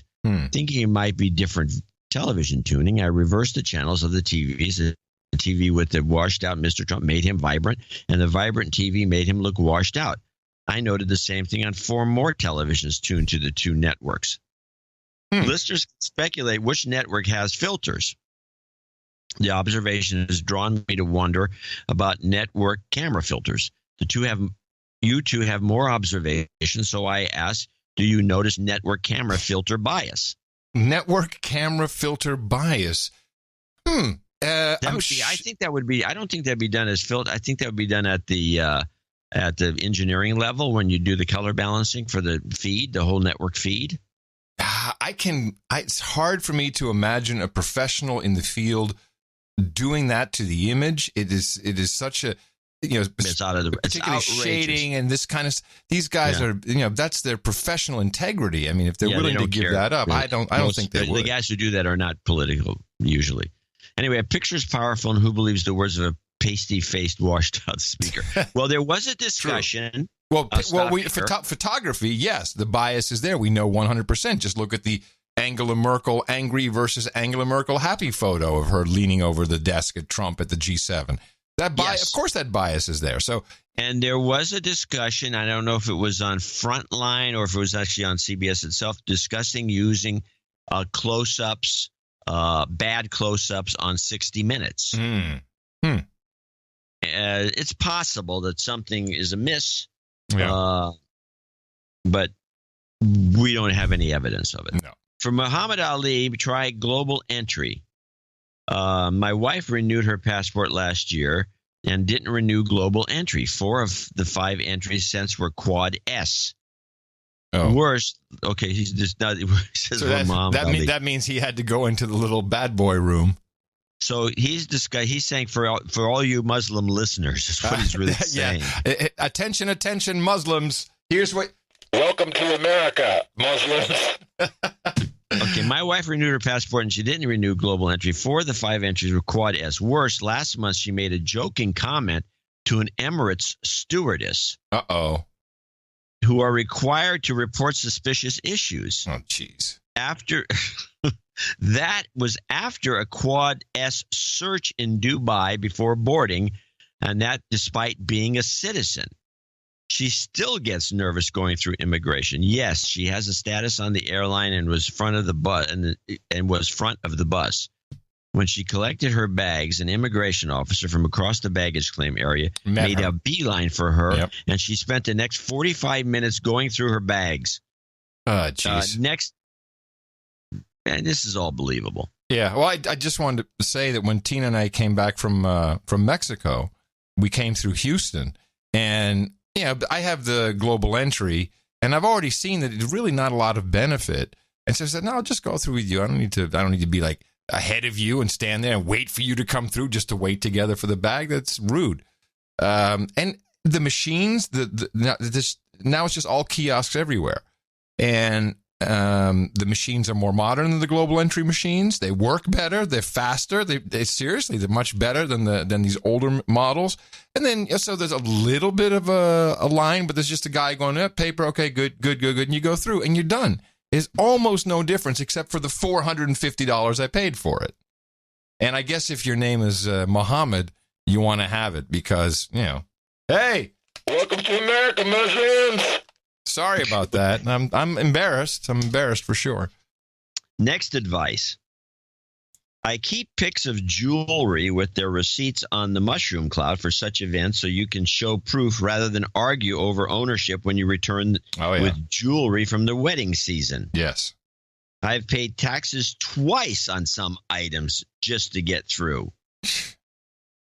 Okay. He's getting targeted, man. He's irked. I can imagine. Producers, and now that's why he's so anonymous. Now, what is the mushroom cloud besides the obvious? No, the cloud. He's just talking about the cloud. He's just joking around. Okay. He doesn't need to be known as a no agenda supporter. Anyway, you have 2 times Quad S. Okay, here we go. Then he's rapping now. We're rapping. Producers, please create a, quote, republics are not democracies jingle. Every time I hear our government referred to as a democracy in clips, I get upset. Yeah. And it seems to be getting worse. Okay. Well, that's an issue in itself, and there's probably reason for that. Yeah. So lead the change, please, and correct it every time. We correct it a lot. We do. I do. But we can't. But he's right. You can't correct it all the time because it would be tedious. Because these guys keep saying it. Yeah. Enclosed are some original Bitcoins, 80s style. Those are the 2 coins we're talking about. Volatile value originated from an illegal mine in a boycotted country. But it works everywhere when the grid is down. Yeah. Well, sadly, we saw in this particular case that the Bitcoin might have reached its destination. Yeah. So there's something to be said for the old sneaker network. And there you have it. Thank you very much, Sir Anonymous of Dogpatch. For both the letter and the contribution. And the Krugerrands. The Krugs, baby. It's the Krugs. Onward. Sir Michael of the Third World, East Asia, Seattle, Washington. Well, it's probably obviously someplace else. $333. Greetings, gents. Please accept my donation of $333. Thanks for the best podcast in the universe, and thanks for the godfather of podcasting, Adam Curry. Oh, thank you. Please take some and put it towards your hearing aid. You know, we get an update on that. I have to, I will update. Remind me to update you on the hearing aid search. Can I please get a Jobs Karma dealer's choice for a Sharpton and an Obama? You might die. Chloe, let me go to you. I'm sorry. Was there more? Yeah. Oh. You can read this or not, but I know my PayPal shows Seattle. Trust me, I'm not in Seattle. Okay, that's what I figured. Sir Michael of Third World, Southeast Asia. Chloe, let me go to you first. What's the latest tonight in Iowa? Well, in Ottawa, the situation is less tense than before. You might die. Jobs, jobs, jobs, and jobs. Let's vote for jobs. You've got karma. Zachary Montgomery in Kannapolis, North Carolina, 300. Douchebag call out for John Kuhneman. Douchebag. And I guess it's either Tyne or Tina, probably Tyne Coleman. Douchebag also douchebag? Douchebag. Also, wedding karma for them. Great. Wedding karma for them. Please play. This is another great example of random number. Please play Al Sharpton, Flame Out of Butt. That's not Sharpton. Well, he's got Sharpton on the mind. Whoever's got the Flame Out of Butt at Star Wars, and he sent email. I'm not so sure about the Star Wars thing, but anyway, I got the karma for you and this. Otherwise, you're going to have a flame coming out of your butthole. Preacher, you won't be able to sit down. You've got karma. I love that Manning is now being confused with Sharpton. Yeah. And that's kind of poetic. And he's got a note that we can read off that. So it's not important. He says read on the air. Kevin Laux, Laux, $216.18 becomes associate executive producer. My annual donation coming in a show early because I need jobs karma. I will be interviewing for a new role at my company. Next year, the show falls on my birthday when I will be turning 33. I plan on joining the round table during that show. Nice. The show on the 20th of June 2019, 20 minus 6 plus 19 equals 33. Coincidence? I think not. Wait a minute. He subtracted 6 and then added 19? Okay. I agree. Coincidence? I think not. Can you add me to the birthday list? Yeah, he's on. No jingles, just karma. Jobs. And jobs karma. Jobs, jobs, and jobs. Let's vote for jobs. You've got karma. Keith McColpin, $200. The Bourdain Shantic segment was amazing and worth the time and money to make another donation. Damn. Thank you, Keith. That's appreciated. Robert Umberger in Land, Pennsylvania, which may be Lancaster, but I guess not. Land. It's got to be It's got to be Lancaster. That's what I would think, yeah. but you never know. This is my second donation. It's totally worth it. Everyone who listens should support the show. I need a de-douching. Yeah, we can do that. You've been de-douched. I got to tell you, I've been around Pennsylvania quite a bit back in the radio days because they got a lot of really bad top 40 stations, and in the Lancaster area. That is one of the places in the United States that I felt most isolated. And I don't know why. Just whenever I think of Lancaster, Pennsylvania, I just remember, like, wow, where the hell am I? Have you ever been to? I mean, it's a proper city, but just I recall that so vividly. Like, this feels far, far away, and you're not. It's Pennsylvania.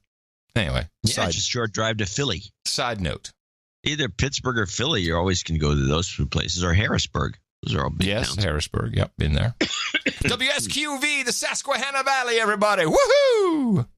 I want to give a shout out to my amazing wife, Lori. Today, June 14th, Flag Day is her birthday. We could have promoted that a little better. If you could, anyone wants a Flag Day donation, today's the day. If you could add her birthday to the list and hook her up with a MILF jingle and some karma for our new house and second human resource on the way, that would be great. Happy birthday, Lori. She listens to the show on Sundays with me when we are working on the house, hanging out. It really spurs some great discussions about the news and current culture. Thank you both very much for all the hard work you put into the show. No, thank you very much. You've got karma. Something very wrong about that. Yeah, it's very wrong. Very wrong. Very bad. Very, very wrong about that. So we want to thank all these folks for being executive producers and associate executive producers for show 1042. If I get the number right. Yes, we sure do. And these credits, which you receive in this special segment, just like Hollywood, for executive producer and associate executive producer donations, are credits that you can actually use wherever credits are recognized. We'll vouch for you. We'll talk to people. Have them call us. We'll say, yeah, executive producer. Absolutely. Did the business. And we'll be thanking everyone else who came in, $50 or above in our second segment. And, of course, another show coming up on Sunday where I'm sure we'll have plenty to deconstruct regarding the memo, the IG memo that came out today. Of course, it comes out today. It's a show day. Dvorak.org/NA. But you'll have plenty more to go out there and tell people as you propagate. Our formula is this. We go out, we hit people in the mouth. Shut up, slave. Shut up, slave. Okay, before we go on, I do, because I'm looking at Montgomery's note that he also sent on, besides the donation. Yeah. And there is a moment here I have to read. Oh. Adam mentioned one time, but he goes on, he loves the show, and he's got some a couple of notes here, but he says, Adam mentioned one time they being able to turn your car off. Yes, I put this note on the show notes. Interesting you bring it up. Yeah. They already can. I repossess cars for money right now, and I've had cars that are turned off by the finance companies.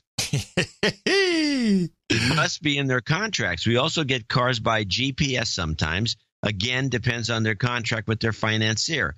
Also, we as a company drive around vehicles with plate scanners on them searching for repos. Every tag we scan is added to the database with a timestamp photo and 8-digit grid coordinates, your make and model, and owner information if it's a repo. Yep. I like it for work, but I think it's terrifying at the same time. I love that they can just turn it off remotely. Beautiful. Yeah. It's in every, well, you're not in your it's not in your Lexus because that's old. It's not in the 1990? Yeah, no. What year? 93. 93. So 25 years old. It's now considered a classic in California. It's my Nokia would look nice in your car. My E71. Yes. That old car still has a car phone. With a cord attached to the body of the vehicle? Yeah. Nice. And the little antenna that used to be on the roof. That probably was the safest mobile phone there was because you didn't have sticking a radio receiver up against your head, antenna against your head. Yeah, and I'm a little worried about this because I've been looking at hearing aids because it's time, and I've learned a lot. Thank you, producers, for sending in all different notes. 10 out of 10 producers have recommended what store for me to go purchase a hearing aid. Can I guess? Yes. Well, it wouldn't be Amazon because they're specifically saying go to purchase. Yep. Yeah, so I'm dropping Amazon. Deconstructing my words, but yes, that is correct. I could have left it more open-ended. So and it wouldn't be a grocery store. So it has to be one of the chains, and there's not that many left. It has to be one of the drugstore chains, and I would guess Walgreens. Not even close. Oh. Costco. Oh. Well, that's funny. The irony of that is that's what you told me to go check out the prices. Because, well, after the show, we were talking about it. Yeah. Yeah. And I've already checked out the prices, but everyone has said, and we have a lot of, it's listening instrument. It's not hearing aid. It's a listening instrument. So we have a lot of listening instrument users in the No Agenda community. And without fail, Costco. They say, look, you may think that that the new ones that cost $5,000, $6,000, $7,000 that are invisible. He says that the tech just can't do it yet because you have DSP, digital signal processing. There's all kinds of stuff going on. It's very, very difficult to miniaturize that inside your ear and have it deliver the same results as on the back of the ear. Which I gotten some nice notes like, dude, forget about it. Would you rather look cool and not have visible hearing aids, or would you be able to hear people? That makes sense. And by the way, they got some nice shiny black models and stuff, but you can hook them up to Bluetooth. And I'm a little concerned about the Bluetooth really on both sides of my head, nuking away. Yeah, I'd avoid it. Anyway, we're going to Costco Saturday. So I'll Is she a Costco member? Tina has been trying to get me to become a member of Costco since I've known her. And well, did she know the backstory? The backstory of Costco? Yeah. You mean when I went there and couldn't become a member? No, when you went there and they wouldn't take your money. Yeah, exactly. They wouldn't let me become a member because they didn't have an American Express. You had to do it. No, they weren't. It wasn't that. I was going to use my membership. I was there. Yeah. Well, tell me how it went because I forgot. It was for a sound bar or TV or what was it? I think it was for a TV. Yeah. And you went in there and either that or a camera, one of the two, one of the three, because I could have been the camera.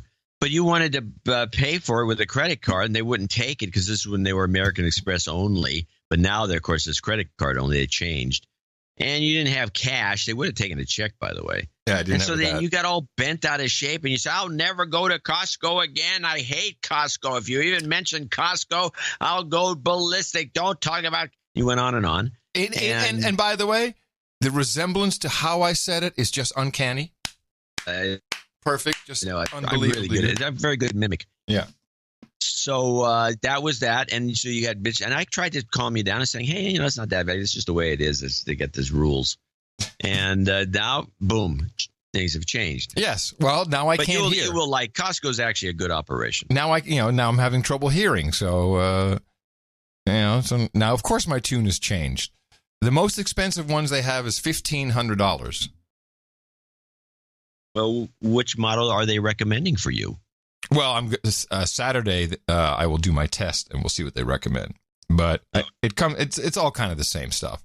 This comes down to how many DSPs and here's what I don't want. You can use your smartphone with an app to control it. No.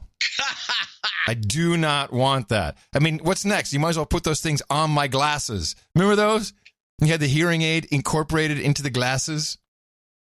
Oh yeah, there's that, and then for an extra $10, they can put a piece of tape around the bridge of your glasses, so you look like a complete idiot. And make them that.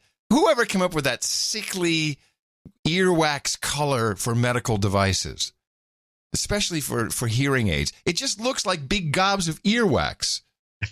Don't you agree? I mean, that's always been much about it. That's good. Well, my grandmother was deaf at a very early age. My father. I mean, this is hereditary too. So, that's yeah. What? What? What? Yeah. Anyway. Oh, Colorado's on fire. I think they need a shake.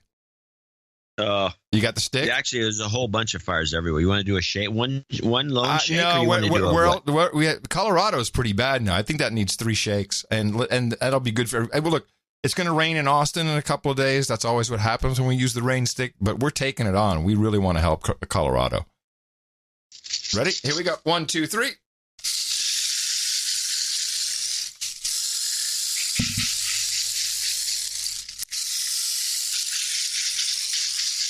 Is that your rain stick or is that a maraca? I'm shaking it. Make the little balls all fall out.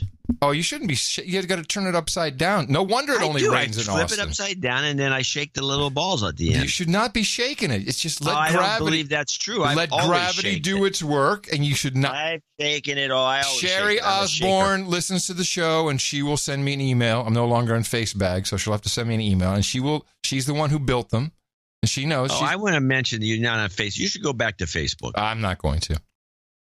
Well, for one thing, everyone thinks that you will. But now they're just pestering my wife. So why do I have to go back to save her? Mimi should get. Oh, you should talk about this. The show should talk about this. You should talk about that. And I don't know. They're really jacked up about this Einstein story, which the more I think about it, what's the point? Who cares? Oh, because he was a racist and a xenophobe. This was a promotion to sell his book. Yeah. Hello. No one saw that on the face bag. Now do you understand why I'm not there? Come over to noagendasocial.com. It's just a browser click away. If it's so important, there's smart people there too. Yeah. Go there and then pester Adam there. Nah, these networks, they have DNA of their own, and I think it's the same for the subgroups. Like, you go into a no agenda group on Facebook. It's toxic. There's poisonous people in there, and I got no time for it. I really don't. I really don't. I was reading through the, well, we might as well stick with FaceBag just for a second. They answered in a 270-page response to Congress, all the follow-up questions. Yes, sir, my team will get to you and we'll tell you all about whatever, we'll answer your questions. It's quite... Are you talking about Facebook's testimony? Yes. So you have the testimony, but then you have the responses to the written questions. 454 pages. Is that big enough for you? I got some stuff though. Okay. Let me see how I can best categorize this. Let's start with device information. Facebook tracks what device you're using to access the network. To do this, it logs hardware manufacturer of your smartphone, connected television, tablet, computer, or other internet-connected devices. It tracks operating system, software versions of web browser. If you're using a smartphone, it will keep a record of the mobile carrier, while internet service providers will be storing for users using a Wi-Fi or Ethernet connection to access Facebook. In some cases, it will monitor devices that are using the same network as you. I'm not quite sure what monitor means. Facebook services inherently operate on a cross-device basis. Okay, so they're trying to make it sound good to ensure that the person's feed is correct. Facebook watches the movements of your computer mouse on screen where you're interacting with a social network. I've always said this, that as you're scrolling and you just pause for a moment on something, they know this. And if you're pausing and you're not even clicking, they know that. And here it is. Well, of course, they say this type of information can help distinguish humans from bots. Tracking the app you use to interact with Facebook helps the company learn the types of devices you favor. Keeps note of the file names in your system. Data is synced with your profile and will influence the types of advertisements you see. So they're looking at your files that you had, of course, they analyze every photo, do all kinds of recognition on it. Not just the XLF data or the XIF data, whatever it is. Is it XLIF? XLIF? No, it's that stuff. That stuff. XIM, whatever it is. They know if your browser window is in the foreground or the background, if you close it, if you have it in a tab. We collect information about how you use your products. Let me see. Time, frequency of of course, is normal stuff, just how you use it. Device connections. Connection from your smartphone, tablet, laptop, or smart TV. This is an interesting one. Monitors the signal strength of your mobile data connection. Bluetooth signals and information about nearby Wi-Fi hotspots and cell towers. You can actually track someone pretty accurately with if you have the exact battery level. If you have that data, and obviously FaceBag's app does all this. Devices that are nearby. Which means if someone, and this explains, someone comes onto my network, then we're going to get friend recommendations. But then there's, let me see, I have about 20, there's all kinds of stuff. As well as tracking purchases made from third-party websites made online, Facebook keeps an eye on your buying habits. We receive information about a person's online, offline actions and purchases from third-party data providers who have the rights to provide us with that person's information, which is pretty much everybody. So they get all kinds of third-party info. They track it. If you've bought something on a third-party site, they track that purchase.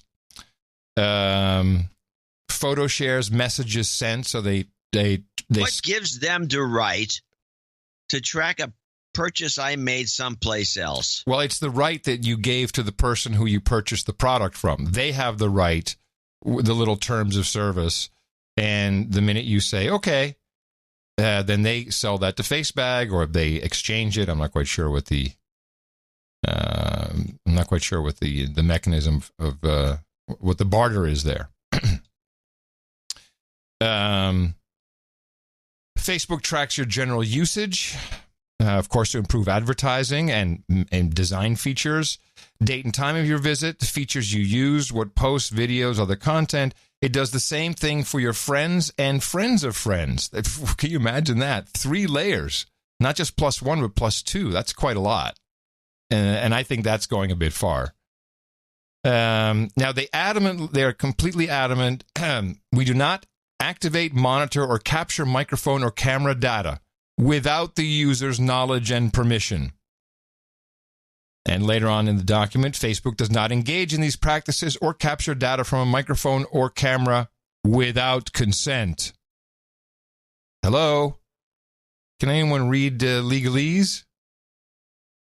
So in summary, device information, mouse movements, app and file names, how you're running the browser, signals, nearby Wi-Fi access points, beacons, cell towers, signal strength, Bluetooth signals, other devices on the network, available storage space, what plugins, your connection speed, contact information, address book, of course, call log, SMS log history for Android users who have these settings synced. They might not know that. Information about how users use. I like this verbiage. We also store and track and analyze information about how users use features like our camera. And I just thought that was pretty brazen. Is there a Facebook camera that I don't know of?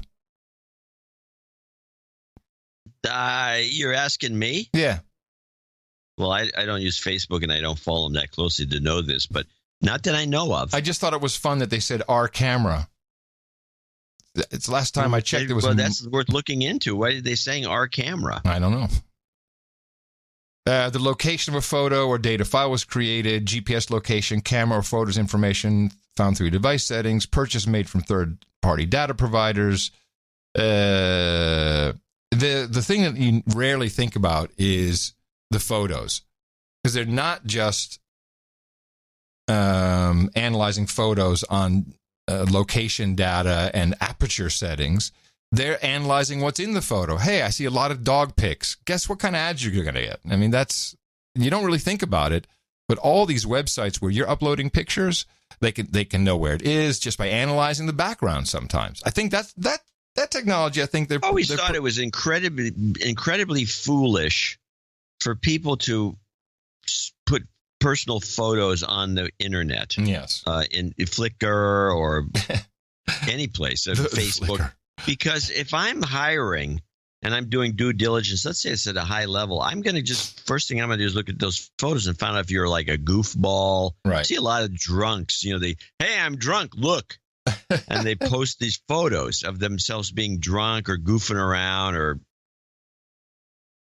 doing stupid stuff. Yeah. And it's just negative. It's not a good positive thing for you to do. No. Why would you do it? They don't care. They don't care. No, they don't care. That's pretty much, that's got to be it. That's the only thing I can think of. We have quite an interesting situation here in the common law condo. As one of the keeper's daughters is staying with us for the summer. She has her final year of school coming up. And I had the Amazon talking tube, and everyone used that for the shopping list and turning the lights on and off. And, well, I got rid of it. And so I brought in Mycroft, which is the open source one, which is slow and buggy. And it works. It works, but it doesn't work the same. And so now they're all pissed off at me. Like, well, this is a piece of shit. I said, yeah, well, I got it to I got it to control the Roku yesterday. I'm quite pleased with myself. So you can just say, show The Unbreakable Kimmy Schmidt on Netflix, and it switches and starts playing it. Yeah, that's actually a time saver. Oh, yeah, I bet it saves just unbelievable amounts of time. I mean, hours. I'm telling you, in 10 years, there'll be a lot of this, and I'm riding the wave, baby. I just don't want to ride the wave with the big corporations in Silicon Valley. I love the technology. And by the way, it's all regular expressions. Every single skill, as they call it, the so-called AI, it's just regular expressions. Just going, every possibility of the words you use is stored and for ready access, and the actual translation from speech to text, that works pretty reliably. And then it just runs through this whole database of, whoa, what the hell did he mean? There's no AI in there, no artificial nothing. It's grepping it out. Yeah. Anyway, I was a little perturbed on Sunday as I was watching the Chonies, which I thought was a fantastic show. Yeah, I didn't get any clips. I got some. And clips. There's no reason you couldn't get a good clip of the De Niro thing. Yeah, I got a good clip of the De Niro thing. You got it where it was uncensored? Yeah, in Australia the feed was not censored. But let me tell you my experience. Okay. So I'm excited. I got Choney fever. And I thought it was great. There was there was some funny stuff. I liked the hosts. I'll tell you, I was stunned by Josh Groban. That guy can deliver some lines.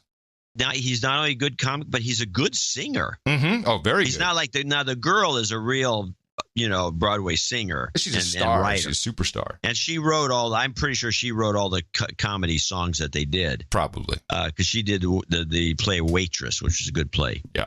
And she's just very talented. But I was stunned by him. I thought they were very good hosts.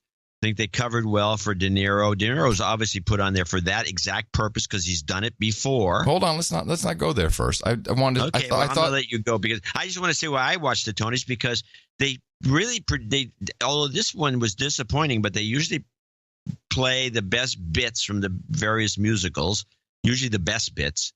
And I didn't think they did that dish. I thought it was pretty. I thought that the acts were pretty. Well, I have not seen any of these plays or musicals. I just love me some people doing something live on stage, and I thought the direction was interesting. They used a lot of jibs from up top behind, which you normally won't see. Of course, not if you're in a theater. So they had to keep that in mind. I liked the pieces they chose. I really, and so I'm like a 5 or 10 minute delay. It's like. We didn't have to sit there immediately. Oh, it's 7 o'clock. Oh, come on, Choney fever. No, we chill. I'm recording it. So we're on delay. And then we're watching. And then all of a sudden, because Bruce Springsteen's going to show up. I'm like, this will be cool. He's going to play. And then my cable box freezes. My AT&T, what's their product? Triverse? No, Uverse. Uverse. Yeah, that's it. Which is on the fiber. It freezes, and I can't do anything. I have to reboot the box, destroying the recording. I could not see what happened. I missed all of Bruce Springsteen. And then, Tina, of course, she's hey, let me check the tweeters. She's, something happened. So when they nuked it, they nuked the box.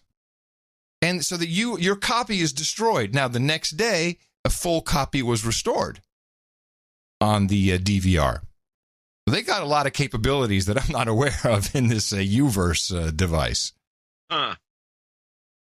So I think within 5 minutes, I found out that this had not been censored on the feed in Australia. Here it is if you missed it. I'm going to say one thing. Fuck Trump.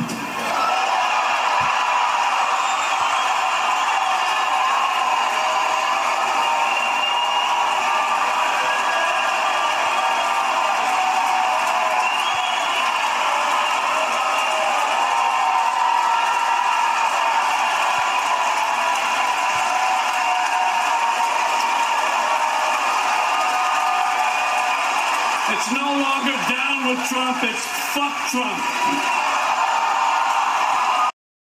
And what blew me away the most was the crowd's reaction.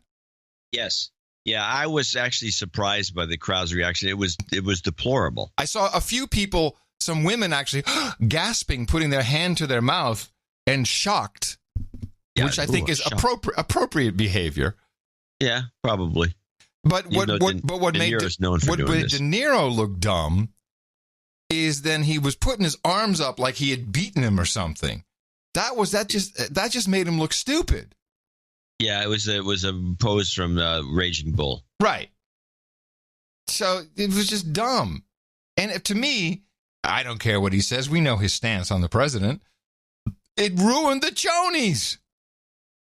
I think what it did, it kind of, maybe it did ruin the Tonys, but I was so stunned by the standing ovation he got for saying just this profanity. Yeah. That I'm thinking, as I always do when I see this, I'm thinking, here is a kind of a culture that really relies on government support. Yes. In pretty much every country. National Endowment for the Arts. Yes. They can do it on their own and be starving artists and nobody cares. But to do well, they need government support and they need the support of the public at large. Masterpiece theater. To do this, in light of that, is amazing to me. How stupid are these people? Well, De Niro's rich. He doesn't care. He doesn't care about the industry. I truly think he cares about trying to, well, you know what? I'll do this out of order. So I think this, I don't know the timeline of this, if it was before or after the Chonies. It was the Jimmy and Rosemary Breslin American Writer Awards in New York City. Yeah. And it's a lot of young people who were honored during this. The audio's not fantastic because it's kind of caught on an iPhone wild mic, but just listen to him, just listen to his thinking. And he also has a nice little Trump rotation rant in here. What does the truth even mean today? I mean, if you're Donald Trump, it doesn't mean anything.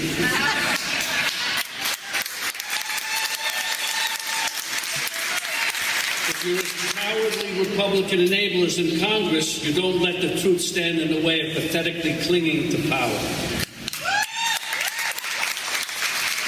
Our country is led by a president who believes he can make up his own truth. And we have a word for that. Bullshit.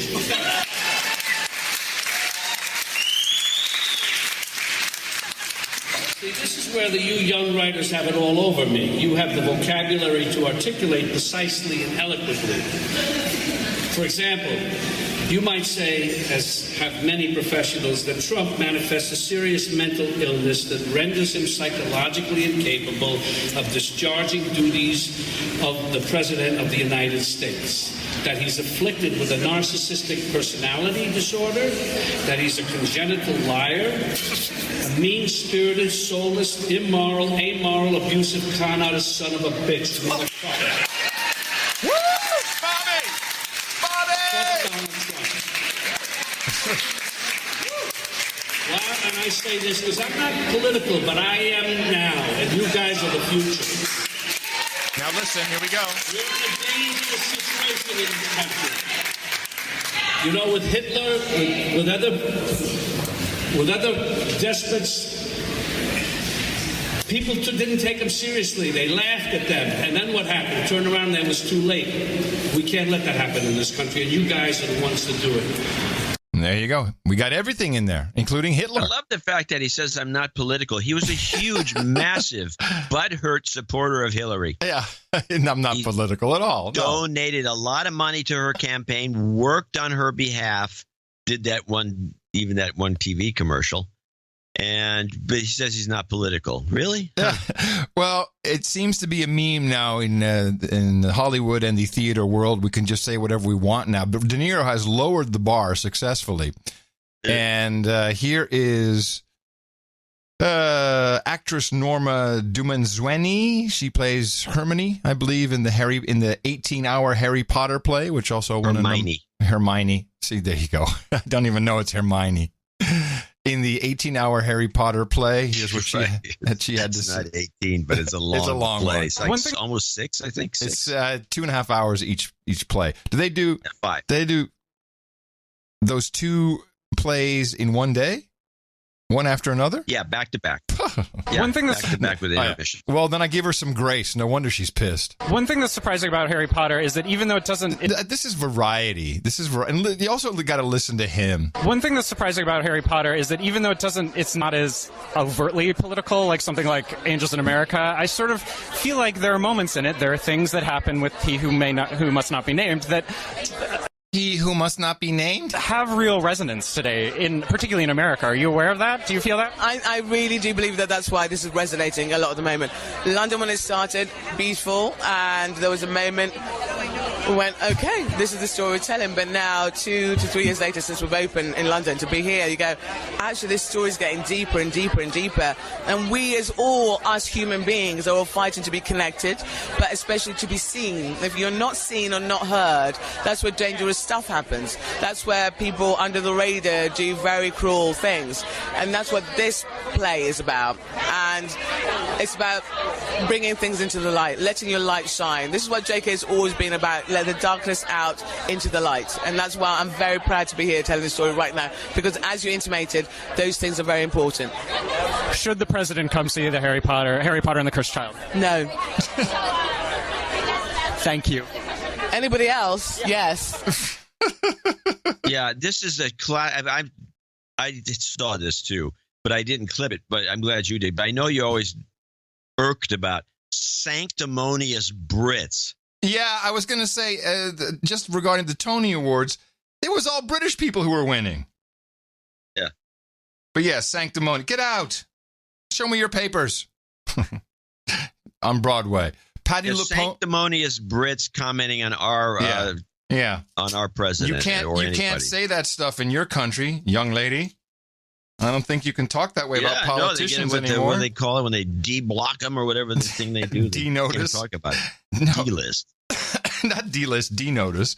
But not D-notice. But they're working on regulations in Gitmo Nation East. If you cannot disparage politicians on social media. Yeah. So, well, it's all right. Come over here and just blast our people. That's okay. She can come on. Yeah, I'm sure the Harry Potter show is great. Patty LuPone. LuPone? Oh, Patty LuPone. She has been a Trump hater forever. Tell me about she's a Choney winner, Patty LuPone. What does she play? She's a Broadway hack. She's been there. She's old. She's been doing plays since the 30s. I don't know how old she is, but she's very famous. She's one of the 30s. She's been one of the kind of the grand old ladies of Broadway. Oh, okay. So she's almost like royalty of Broadway. Yes, royalty is the word I was looking for. She's a royalty of Broadway. She's royalty of Broadway. Okay, well, that explains the clip. Why should President Trump come see your show? Well, I hope he doesn't, because I won't perform if he does. Really? Really. Tell me why. Because I hate the motherfucker. How's that? Royalty, I tell you. Royalty. Yeah, royalty. Yeah, that's Patty LuPone. Hello. She really says that in a very harsh... that's one of the best MFs I've heard.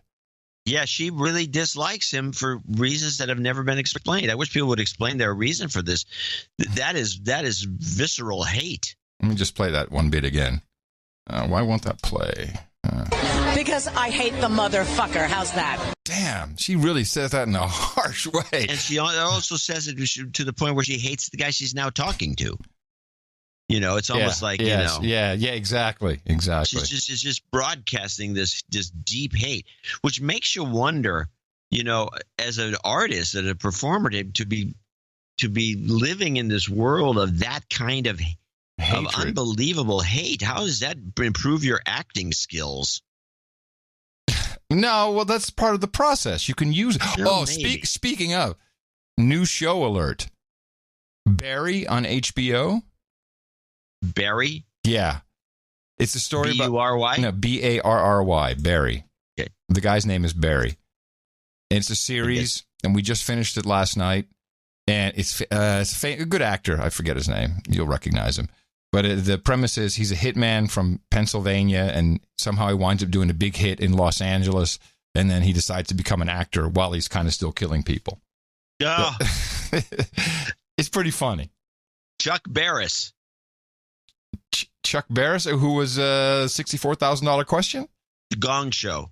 He was the CIA guy, wasn't he? Well, that's what he says. Oh, okay. He was a hitman. He was a CIA hitman. He was a hitman. Yeah.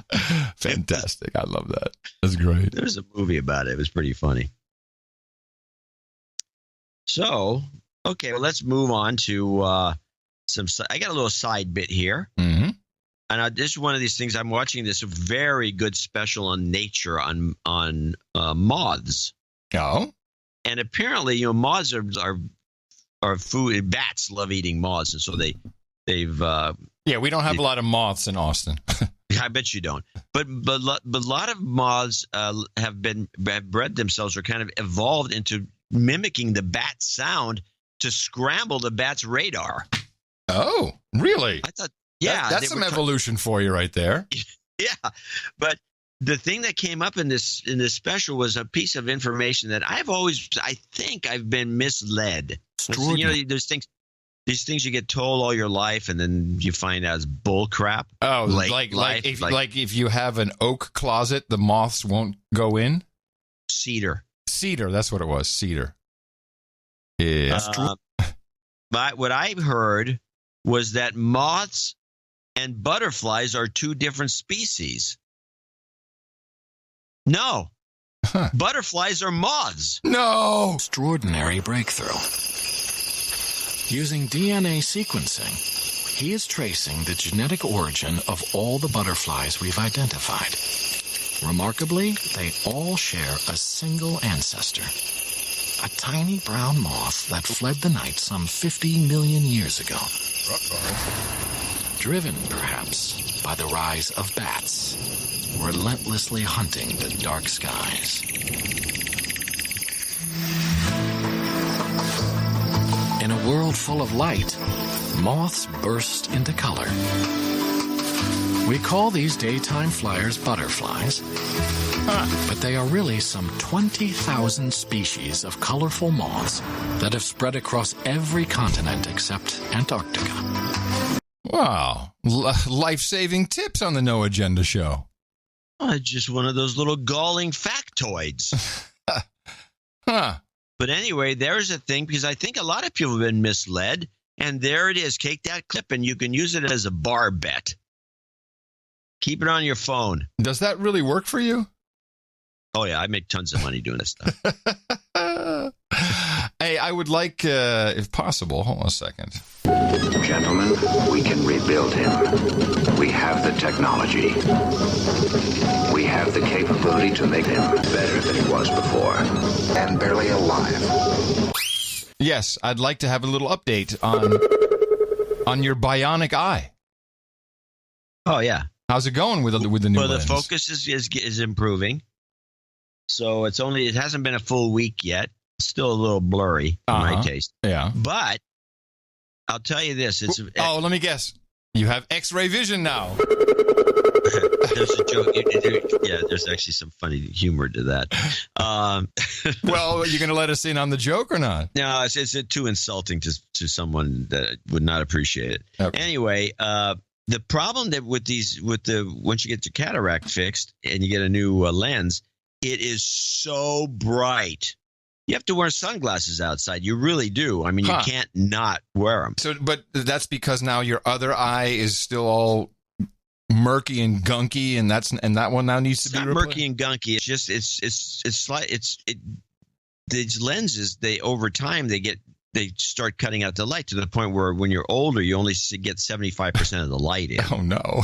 And so when you put the new lens, even with the other eye being a little pretty not as bright, everything is extremely bright. And then I go I'm now in my own house, and I'm like Mimi says, she says, we've always felt that this house is too bright because I have all lights. I got lights, lighting up the dining room. You were a mole man. You were living in your cave. No, so I got the dining room light, for example. I'm thinking, it's like, holy crap, I didn't know that it was this bright, the chandelier. And so I'm thinking of taking a couple bulbs out of it. And it's just, everything is just, I've been living in the dark. We have this technology called a dimmer, a light dimmer.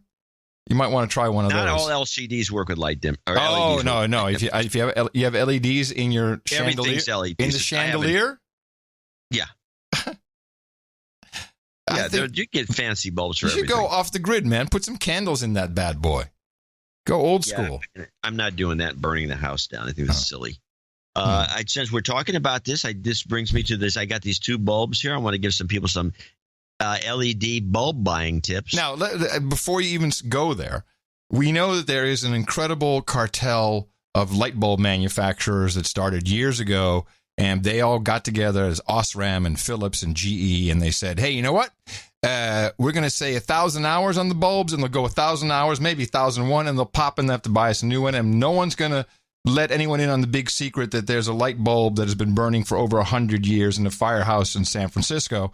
No, it's either Pleasanton or California. East Bay. I knew I should have said California. It's in the East Bay. For more than 100 years, the filament light bulb's been burning because there's no reason. This is planned obsolescence. Go. Yeah.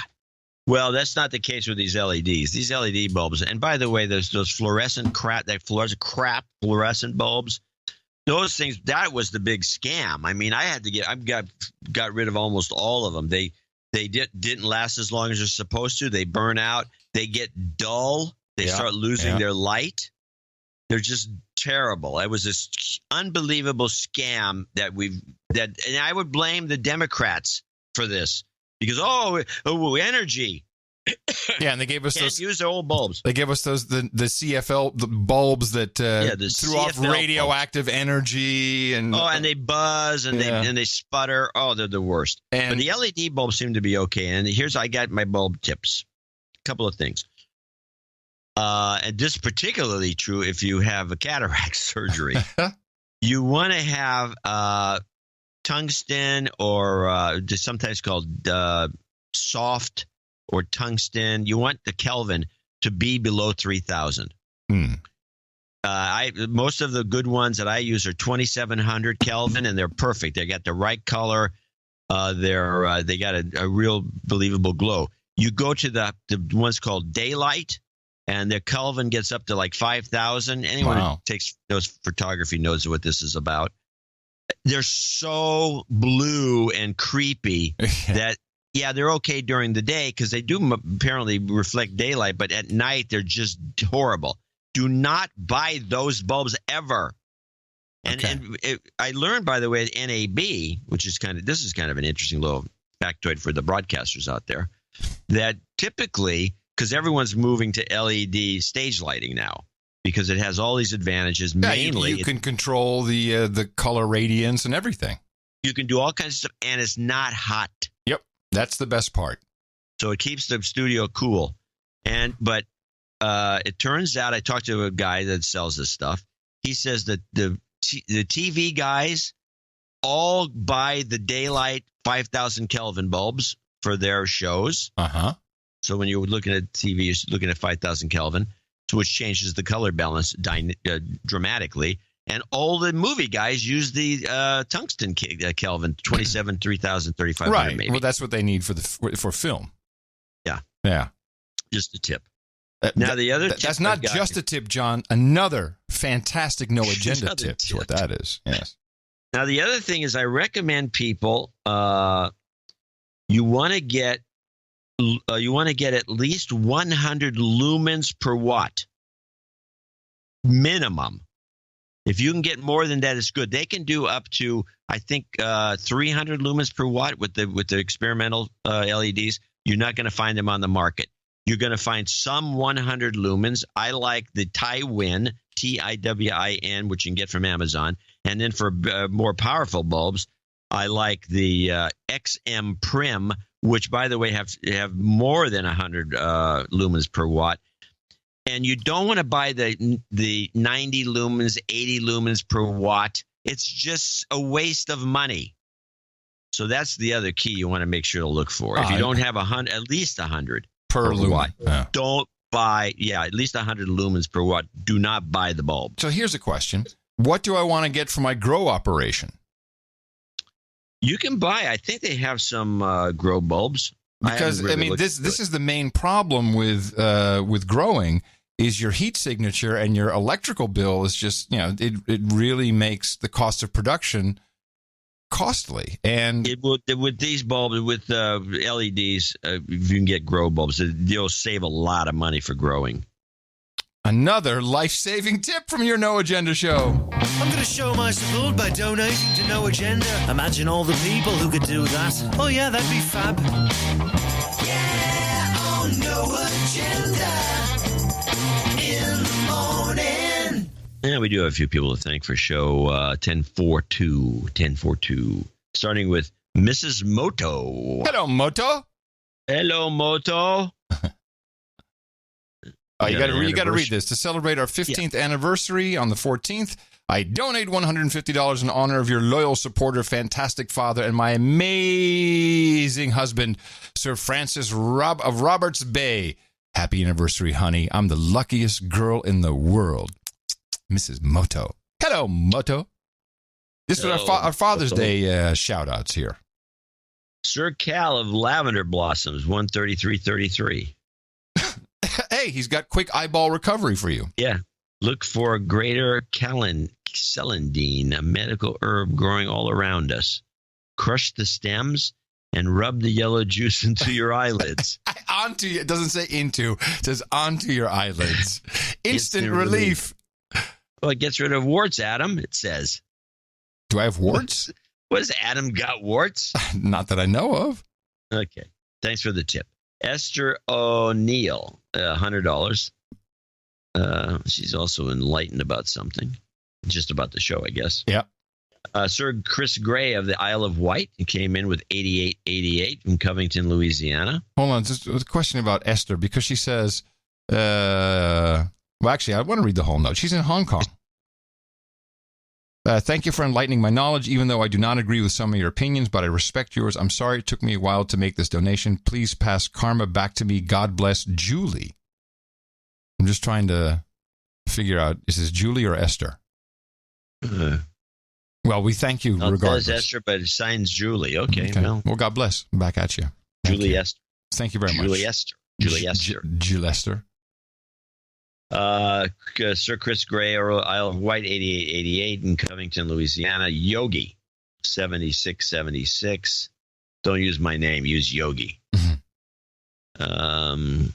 got a note to his buddy, my mate. And I'm Sitson Pinkler, Paul Gitt.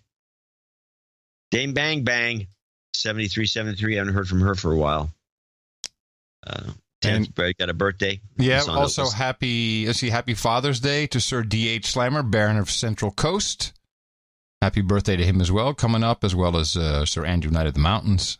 So all the individual numbers add up to 73, and another 73 for my ham guy, Kilo 6 November Delta X-Ray. Love ya. 73s. 73s, Kilo 5 Alpha Charlie. Chris Beggio, 73s. Ryan Brady in Pittsburgh, Pennsylvania, 6171, in honor of my late father. Sir Colin Cunningham in Redmond, Oregon.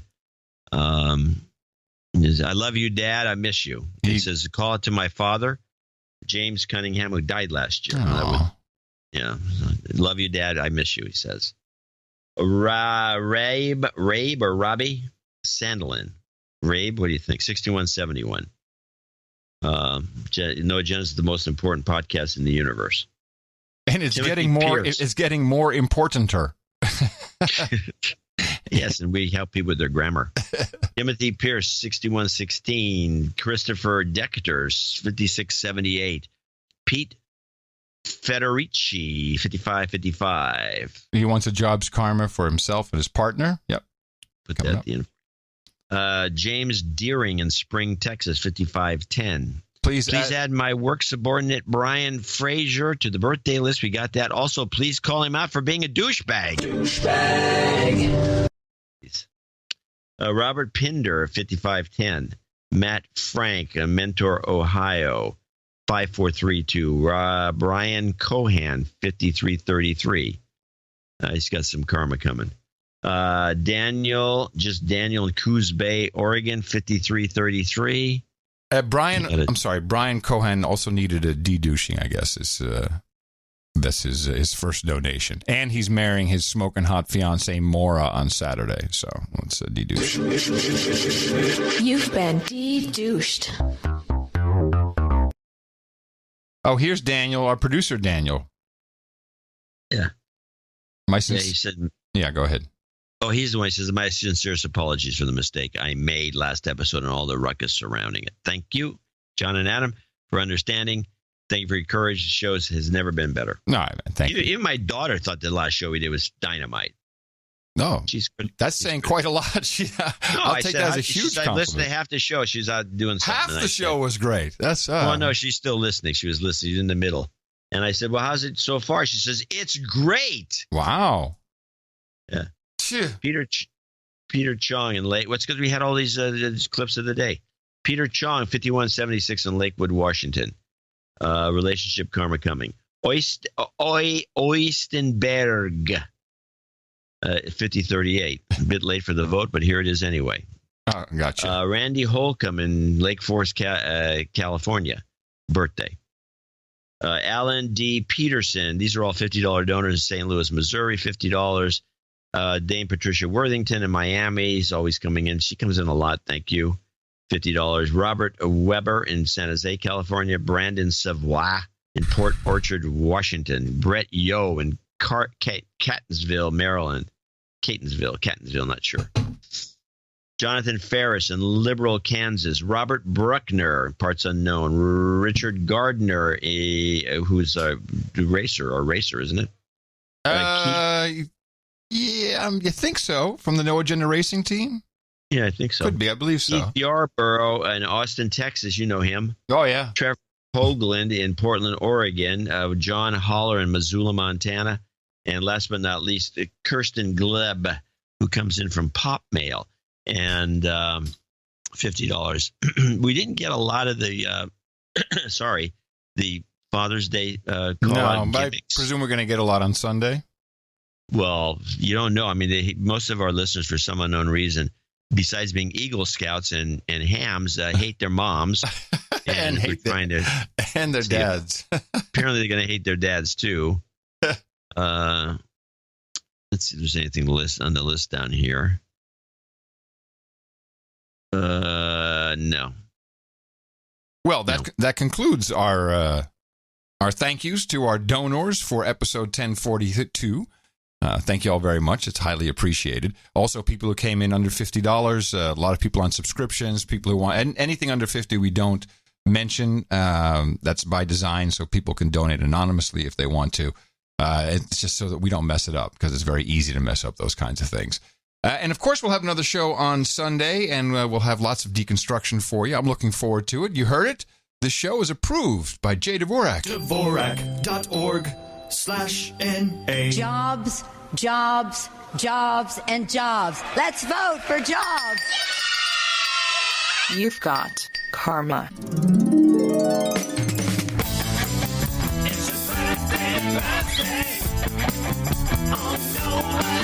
And here is your birthday list for today, June 14th, in the year of our Lord 2018. Kevin Lowe, relax, 33 on the 20th.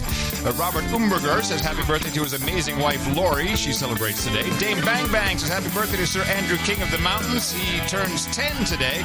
James Deering congratulates Brian Fraser, also celebrating today. And Randy Holcomb celebrates his birthday. We congratulate all of you from the whole staff and management at the best podcast in the universe.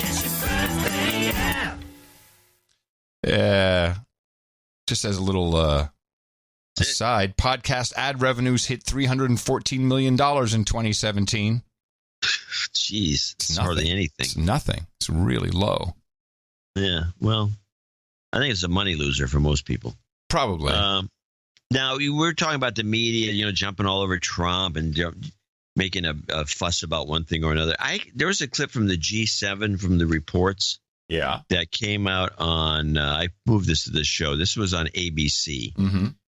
And when I heard this, I think if it was anybody else, it was Obama or anyone else, they would have called this this was, I believe, interpret what you're going to hear as a threat to his life.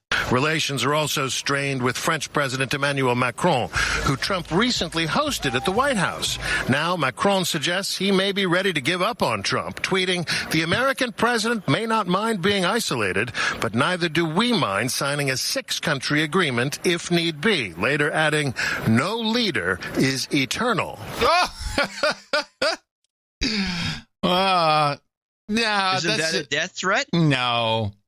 He's saying, you can only go 8 years, bro. That's what he's saying. Well, I can see the media and under any other circumstances interpreting it as a death threat. Yes. I'm surprised the alt-right is not all over it.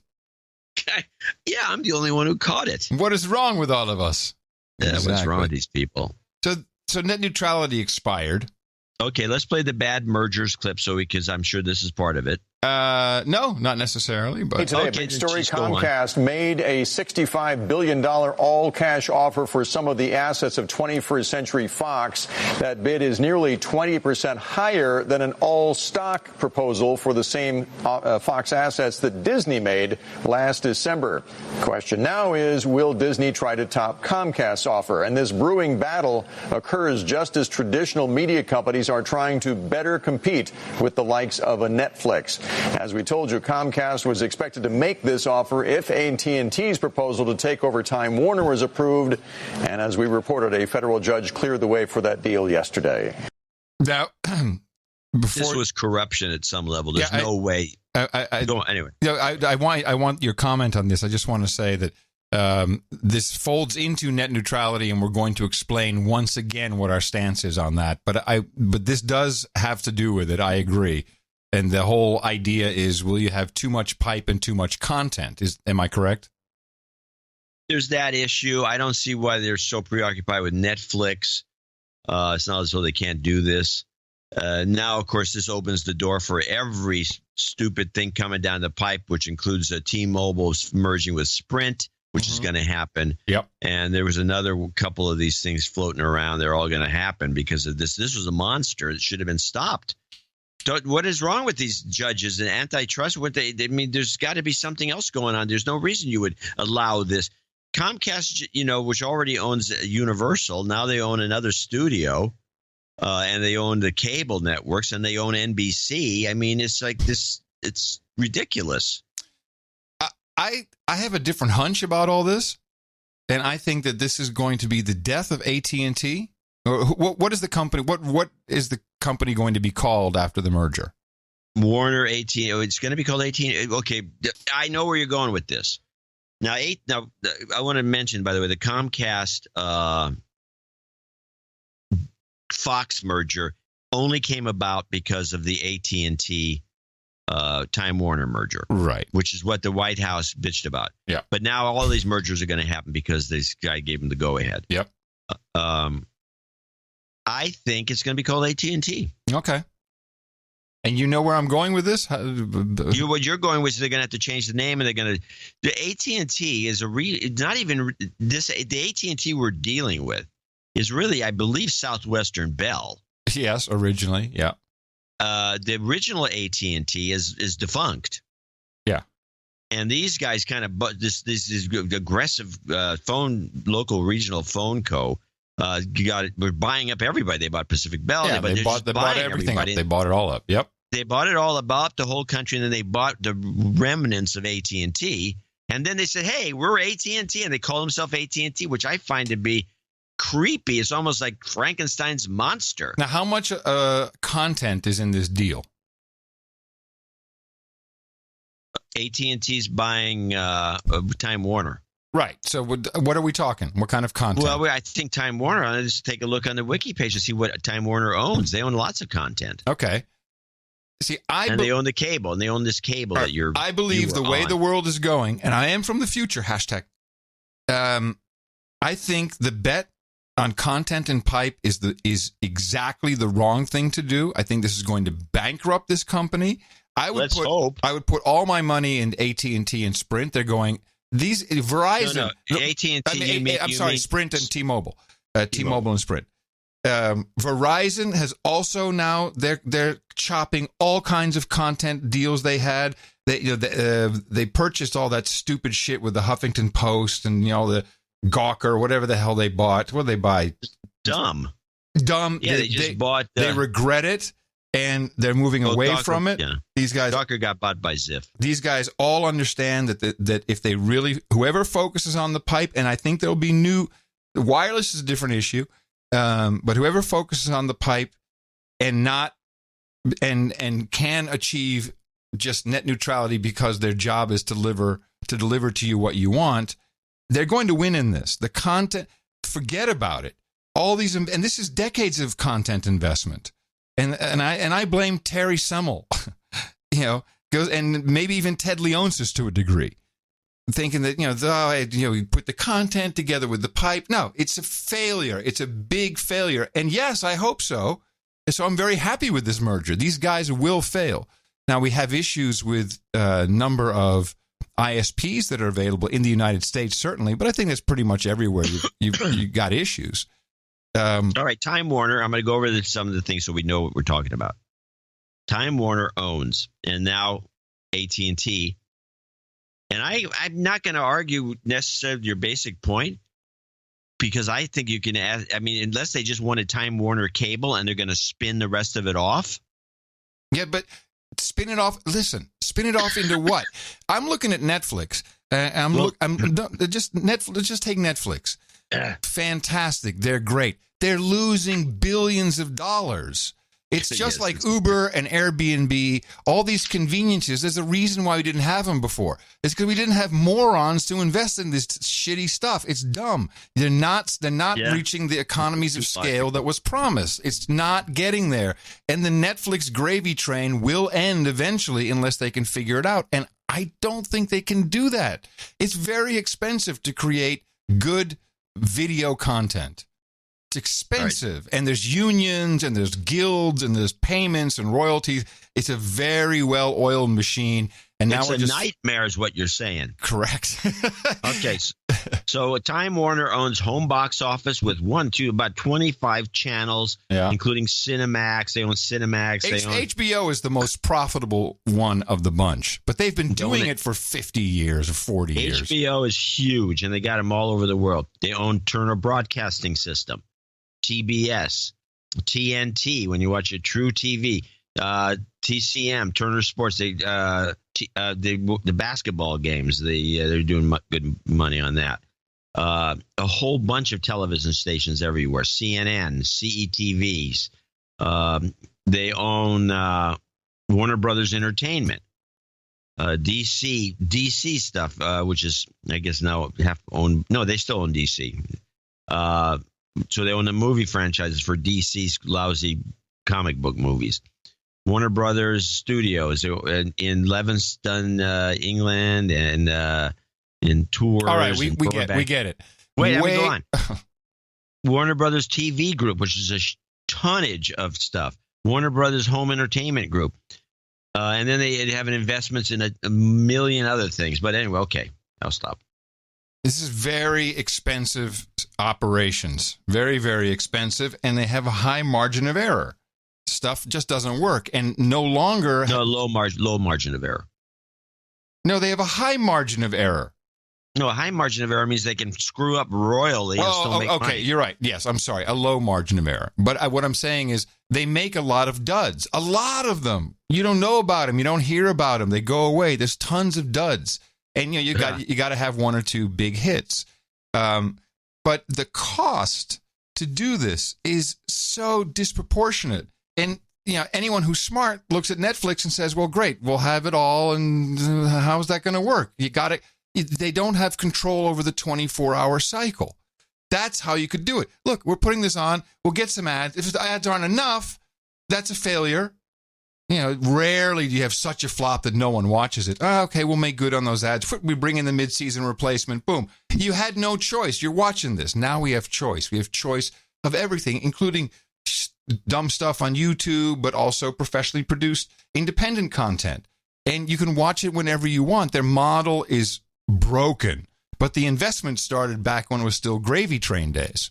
So this comes into net neutrality because this is exactly what it's about. The argument is mainly from Facebook and Google and Twitter, and it used to be from Netflix, but they're smart. They cut their deals with all the ISPs directly. YouTube. Yeah, well, Google.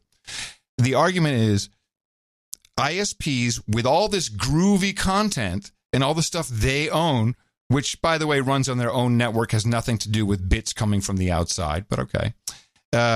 They're going to slow down, degrade your experience so that you will be forced into choosing their stuff. That's the basic premise, is they'll have it all. They'll have a lock on it. And then you, as poor little independent guy, you won't be able to go and get your stuff in. So that's kind of the issue that is coming up. But this is driven by Google and Facebook and Twitter and all these guys because they want government regulations. And that is what net neutrality is about. And in the government regulations, we've seen every version of it. It clearly states ISPs will have the legal right to block unlawful content, and that's a specific word, unlawful content and unlawful network traffic. And of course they would love to have that. They would love to have, because they can comply with regulations like you and I can't. This show would never comply with unlawful content somewhere down the line. We're doing something unlawful, and the ISP, that's real breakage. They will be able to turn us off because we have unlawful content. That's why you do not want the government regulating that important piece of the connection. The technological piece, it presents a different problem. where the internet was built on the concept of peerage. It's not one big, well, it's more one big network than it used to be. But in the beginning, when it was being built, there was all these little networks, and they would interconnect at with a big router, basically. That's what internet meant. That's yes, the interconnection of networks, and they connected peering points. And peering, the word already says it. You're each other's peer, and the concept is, well, you have so much people that need to access my network to get to another piece of the network, and I send off almost an equal amount of traffic to you. We're calling it a wash. No one owes anybody any money because it's not free. If you have tons of people sucking down gigs of video, you need bigger routers, bigger boxes, bigger pipes. It's not like, it's not an infinite supply that just kind of flows everywhere. There's a real cost to it. I know I built a data center and went bankrupt, so I know exactly what the cost is of Cisco machinery typically to get this done. So these arguments are playing on people's emotions that your Netflix is going to buffer, or your YouTube, or your favorite tech video, or whatever it is, and you're going to be all net neutrality. And the worst offender of this is put a time code down. Is the chairperson of the Mozilla Foundation, and I was not familiar with this person. I'll tell you, just looking at her, I already didn't like her. One of those complicated haircuts. Like, where does it start? Where does it end? It's shaved here, whatever. And she was on the. What is that? It's on Newsy. It's the intellectual debates or something. Forget what it's called. There's some good people on it, and she was on representing. Please, we need net neutrality. I'm going to play one little bit here. This is where she explains the networking side. What I just explained. Is this a woman named Mitchell? Yes, that's Mitchell the one. Baker. Yeah. Did you see her hair? She looks very haughty. Whatever that means. The hairdo is complicated. Haughty, not hot. Yeah, I know. So what I just explained about the networking side is the truth. That is why Netflix had a problem with the ISPs, because they were shoving gigabytes of content into the ISPs and with no reciprocation. And like, hold on a second, you're just clogging up our routers here. We need to do something about that. Which, by the way, is called transit. We have a word for it. If you couldn't peer with someone, you could buy transit from them. These are well-established principles, but this is not what it's about. Again, this is about the big Silicon Valley companies wanting the government to control you out of their way. And the kicker, of course, comes on the second part of this woman's explanation. But here's her technical explanation of why net neutrality is necessary. Yes. Wait, just lay it out. Sure. So when we talk about net neutrality, we're actually talking about the network itself, like the physical part of how data moves, or maybe the airwaves, for part of it. But it's the physical network. Technically, the internet sits on top of that, right? Because the internet and the way we access data, it has to travel, like the bits, the electrons have to move. And so it's that bit of transport of the last bit of transport that goes to you, the consumer, that we're actually talking about. The internet sits on top of that, and then what we call the platforms, Facebook, Google, they all sit on top of that on higher layers up. All the internet, exists in layers. Oh. And so net neutrality is the argument that the fundamental layer, the most physical layer, the way the bits actually move, should be neutral. And that if it's not neutral, anytime we try to address the layers above it, we're dealing with a crooked foundation, and it can change at any time. Okay, that's completely not the point I was just making. I agree with what you said, but my point is, look at Google, Facebook, and Amazon, just as self-interest companies. Forget this thing about platforms. They are saying they're big fans of net neutrality, and I'm saying we need to ask ourselves why.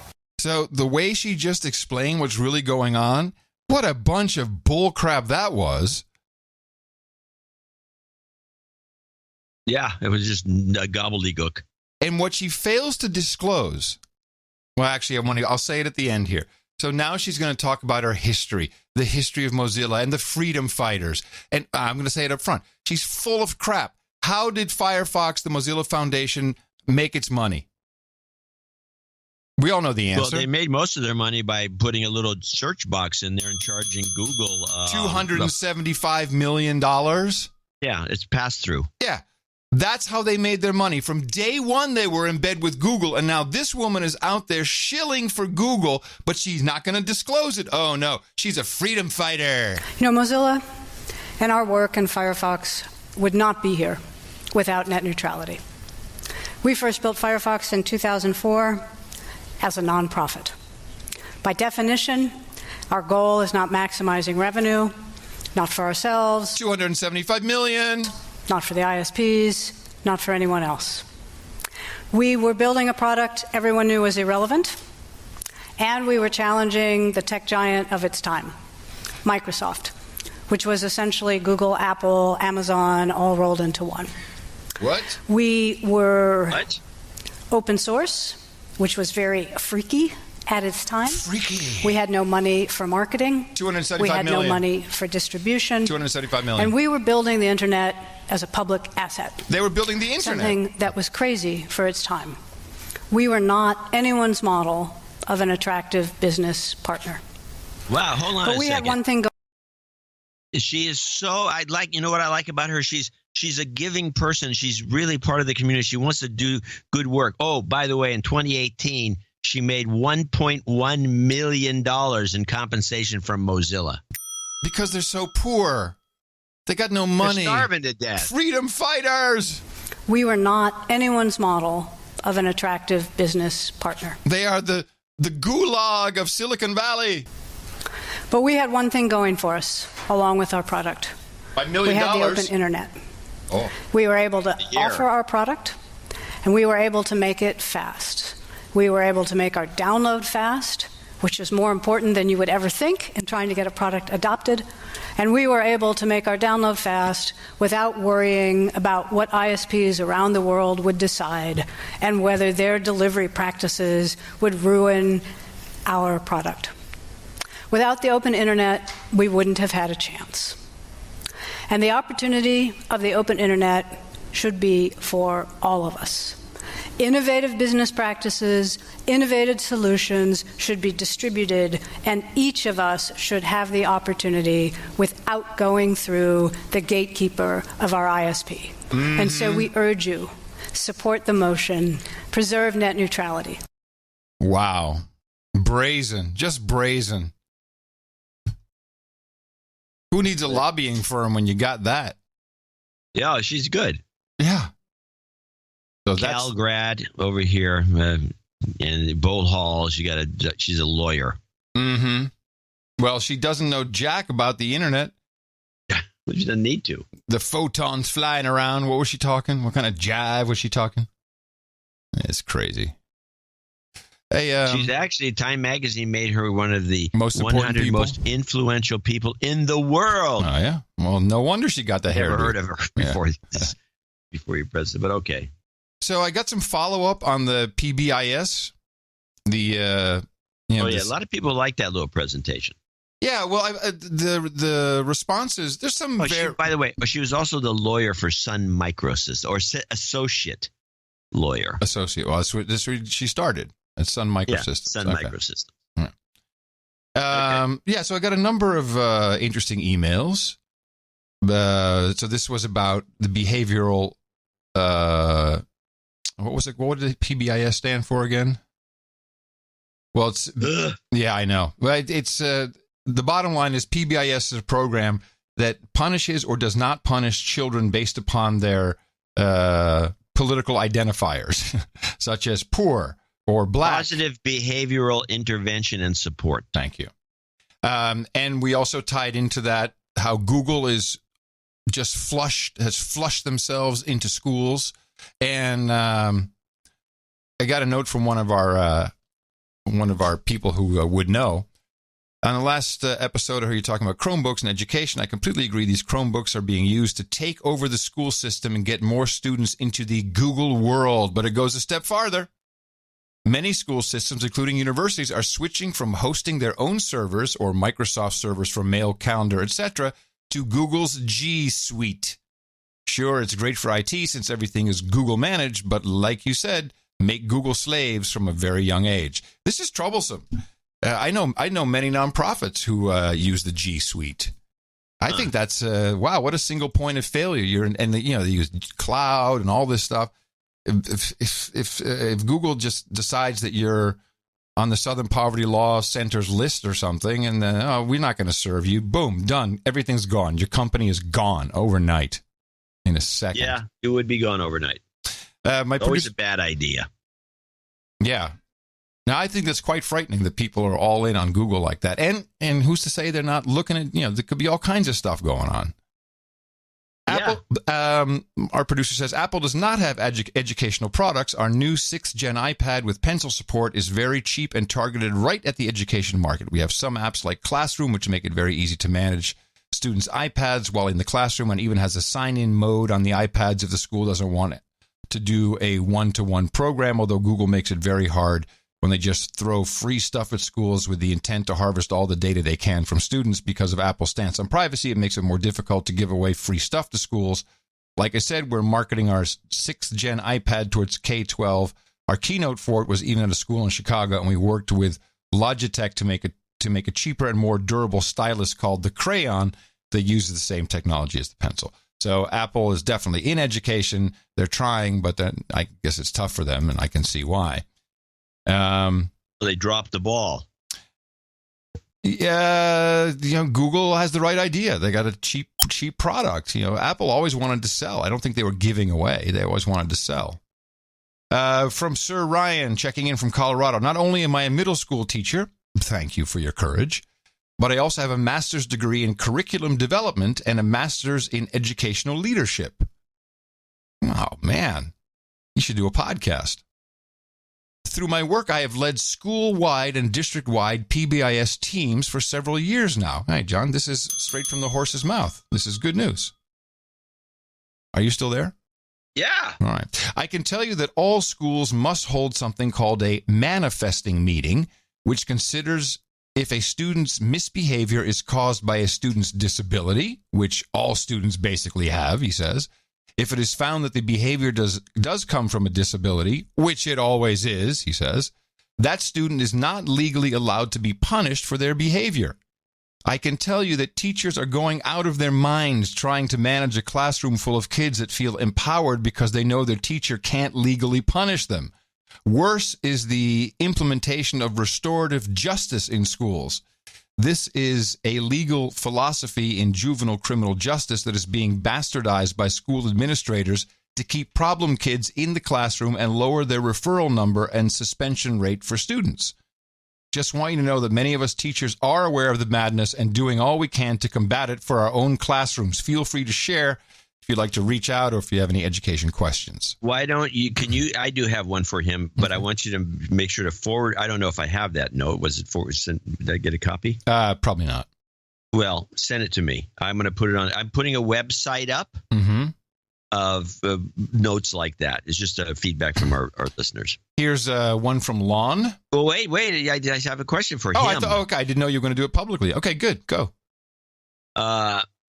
I want him to look at learn.kqed.org and tell me what he thinks. It's the thing they've created. In fact, I have a clip if you want. I don't want to interrupt your presentation. No, let's do a clip. That's a nice little break. Play the Learn KQED clip about what this is all about. Subject area. Any subject area, any teacher could have students use the site. They're practicing digital citizenship, and we're reinforcing the academic skills. It asks students to investigate beyond the basics. The engagement piece was definitely the above the noise videos. We'll cut through the hype and take you above the noise. Students absolutely loved the above the noise videos. It's a great way to introduce them to a topic and get them talking about it. It provides them with an opportunity to pose their own question, to research per capita energy-related carbon dioxide emissions, and get them creating their own investigations. Why are we so attached to social media? What is the real definition of feminism? What happens when only one side of a story is told? How can I find a college that... Being able to analyze information in their own voice is something that they need to do more and more. Maybe you can from like a finding project. Yeah. The Make and Share on KQED Learn has been incredible. They were creating infographics, videos, images with voiceovers, podcasts. I told the students my heart was full. I got the most in-depth presentations I've gotten in 5 years. What inspired me to choose this topic is the students get excited when they started receiving responses from other people. It looks like someone commented on our source. What excited me the most about it was the collaboration and the fact that it is free and that their goal is to keep it that way. The fact that it's KQED was really comforting to me. I knew it was reliable, unbiased, credible, and I knew that it was going to be safe for my students. That's a no-brainer. It's KQED. Unbiased my ass. Yeah. This is what happens when you remove teachers from the equation. Then you get this. And I think I have a decent analogy from Johnny B. Now, the analogy here is basically turning over education to whoever makes the learning materials that the kids are doing on their iPads and the computers, and it sounded like they were doing YouTube videos on the SocialNet. I don't know what the hell that was about. And you made a pretty good argument on the previous episode that nothing goes above a human being trying to teach you something. Nothing. And here's the analogy. Johnny B says, I worked for Radio Shack for a decade, between 99 and 09. When I first started working there, you had a stack of books on various subjects, all related to the stock in the store. In your first 90 days, you were required to read the books and take a Scantron read multiple choice test. You would send the test sheet to Fort Worth, where it would get run through a machine, and then get your results mailed back to the store. The hardest of these tests was 125 or so questions and was the parts training. Now, these tests were open book, but you had to look up the answers the old-fashioned way and actually read the material. Sometime around 2003, 2004, they scrapped testing this way and went with a super dumbed-down computer-based training, so dumbed down that when you got to the Q&A part, they would give you the right answer. You could immediately retake the test and pass. They scrapped the parts test, the computer knowledge test, and the AV test. Prior to computer training, the people who wanted to sell everything they could had the tools to make them and Radio Shack successful. This is one of the many mistakes that made Radio Shack go under. Some asshole managers, which was a lot of them, complained about having to fire people who didn't complete the required training because it was too hard. And instead of having knowledgeable salespeople, they had clerks that couldn't help out the customer who needed problem solved. It's around the same time they scrapped, you've got questions, we've got answers. And I remember that because we pitched Radio Shack with my first company. And we had a whole pitch based on we've got answers. We had answers.com, I think. We had the whole pitch, and they went, yeah, we're dropping that. It was not a great pitch. If they're going to do this shit to my kids in school, my son starts kindergarten next year, I might go the way of Dvorak and homeschool. Just thought you might want an example of shit computer training that played out to the detriment of a retail chain that was 100 years old when it fell. And I think that's a great analogy. It's fantastic. I want that letter too. Send it to me. Oh, man. I know it's so much work. It's really not. And then just one more on PBIS. Yeah, definitely. This is Lon. This is like a new theme. This is our second half of 2018 theme. Yeah. I'm sensing. All right, yeah, could be. It's feeling good. This is Lon. Gives me a little background info. PBIS. I think he's more in favor of it than some others. PBIS is a set of tools for schools and teachers to provide behavioral support to kids based on their needs. It partly came into being because of federal and state laws require every kid to receive an equal education. And every is capitalized, so I guess every kid, even the ones that have behavioral issues. So schools are including kids at all stages of development, from typical to those with severe behavioral issues in the same environment. This causes schools to hire psychologists, behavioral staff, and PBIS grew out of the need to have some structure for these new aspects of the educational system. In the past, most of the challenging kids were relegated to state institutions, special schools, or worse.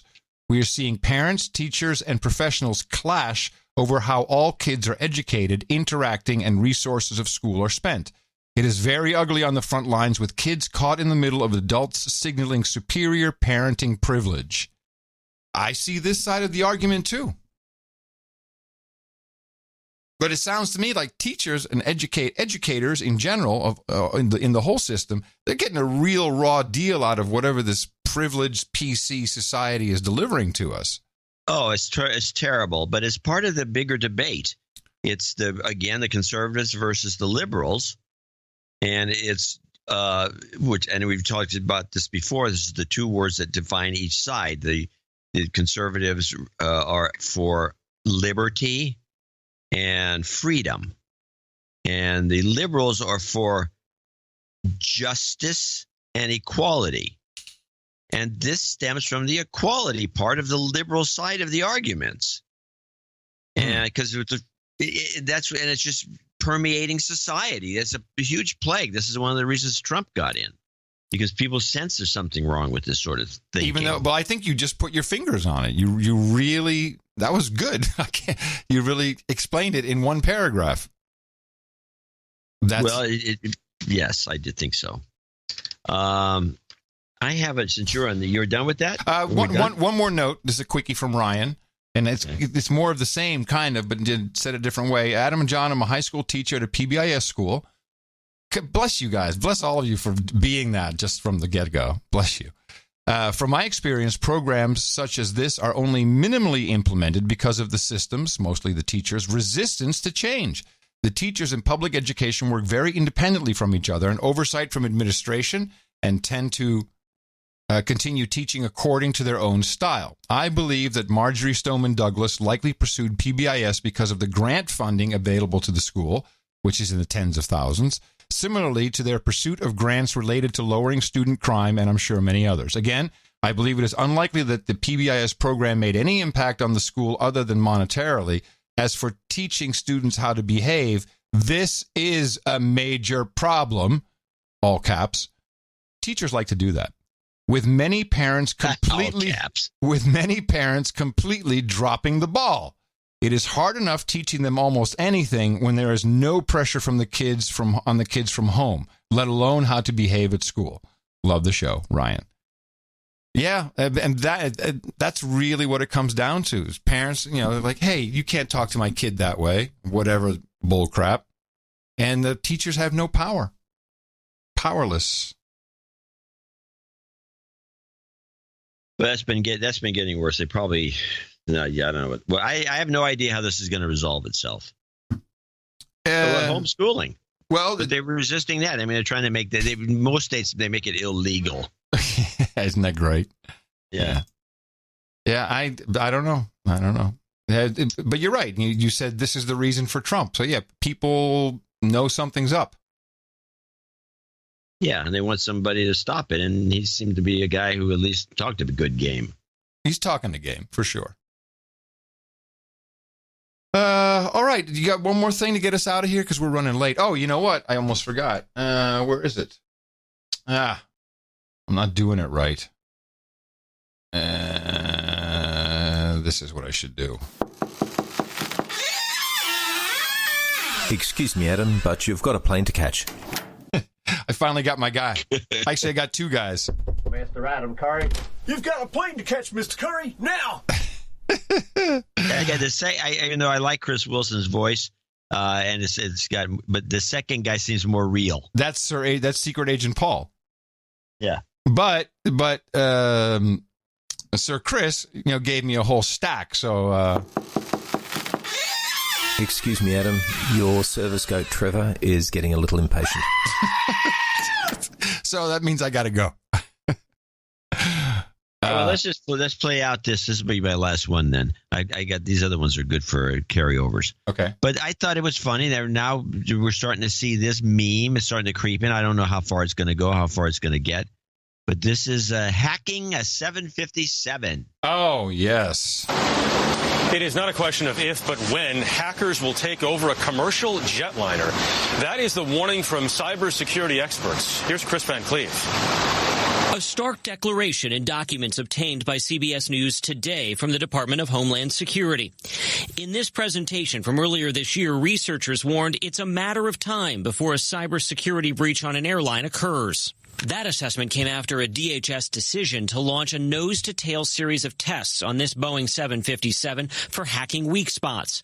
Those tests came after a DHS team led by Dr. Robert Hickey took just 2 days to hack remotely into the plane while it was parked at an FAA facility at the Atlantic City Airport in September of 2016. The DHS team got in through the plane's radio frequency communications using typical stuff that could be brought through airport security. In response, DHS scheduled those further hacking attempts on the plane, including efforts to access flight management, life support, autopilot, the plane's electrical and fuel systems, as well as its engines. Now I think we've come to realize that cyber threat is everywhere.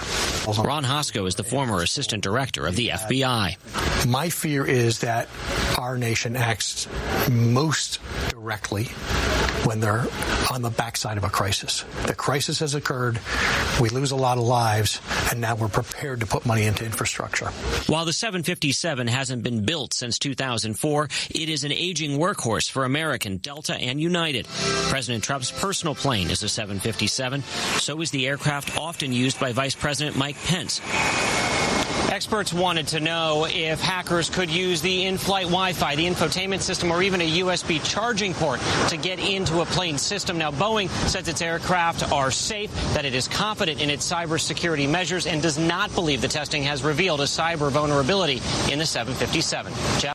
I'm kind of sad that you brought this up at the end of this program because I have been doing a lot of research for the past 3 weeks.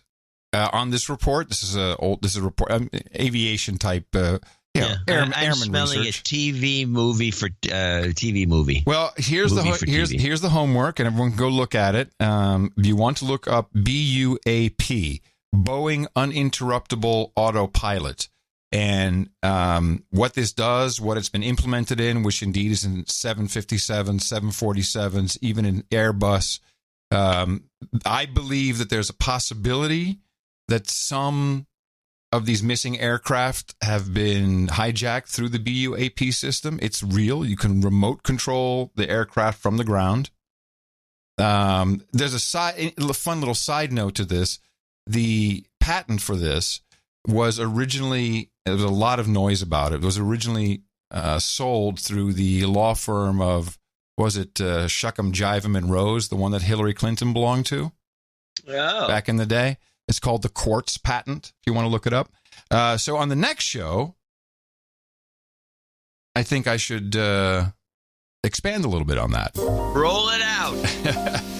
I wasn't quite prepared today, but this is one of the best teases we've ever had, so I'm happy for that. I agree. And we'll also be deconstructing the OIG report. OIG, OMG, it's the OIG. That's due today. I guess it's already come out, so we'll have to sift through that. Yeah. And we'll deconstruct anything else. There's tons of stuff going on in the United States of Europe as well that I want to get to. And as always, coming to you from downtown Austin, Texas, capital of the Drone Star State, here in FEMA Region number 6 on the governmental maps in the common law Cludio, the common law condo in the Cludio, I should say. In the morning, everybody. I'm Adam Curry. And from northern Silicon Valley, where the sun's come out and it's bright. Wow. I'm John C. Dvorak. Remember us for Sunday's show at Dvorak.org/NA. Happy Father's Day in advance. And until next time, adios, mofos. I need a cab.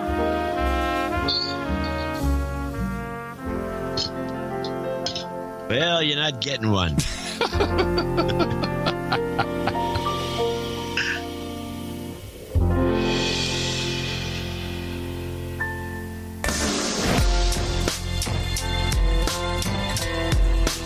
President Trump's attorney Rudy Giuliani tells ABC's This Week that the president has the power to smart lawyers I know are. President Trump's attorney Rudy Giuliani tells ABC's This Week that the president has the power to pardon himself. He probably does. But he has no intention of pardoning himself. That was the entire genesis of this freakout. Was that little bit. Lawyers I know. Smart lawyers I know. That lawyers I know. The smart lawyers I know. That lawyers I know. Smart lawyers I know. That smart lawyers I know. Lawyers I know. The president can fire anybody who works for the executive branch for any reason. Smart lawyers I know. Lawyers I know. The smart lawyers I know. The president can fire anybody who works for the executive branch for any reason. Lawyers I know. Smart lawyers I know. Smart lawyers I know. The lawyers I know. That smart lawyers I know. That the president can fire anybody who works for the executive branch for any reason he wants.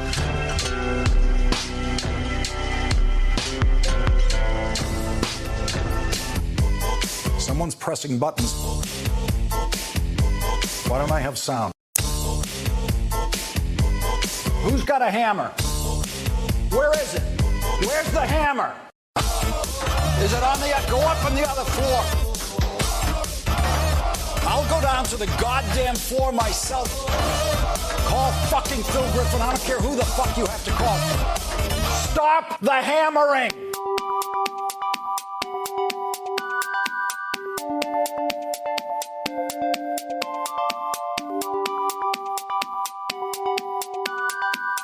Start to listen to 99% of the scientific community.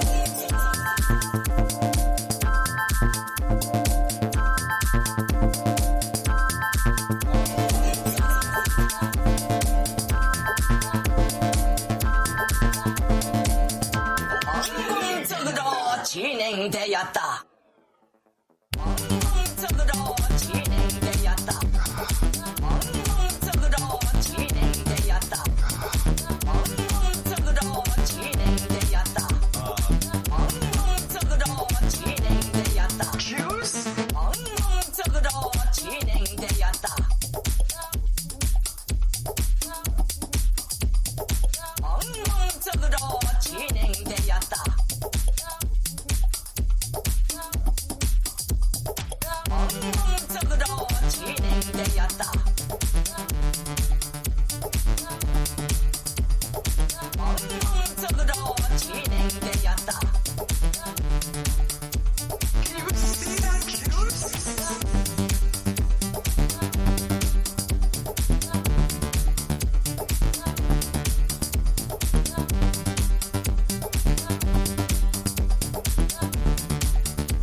Dvorak.org/NA.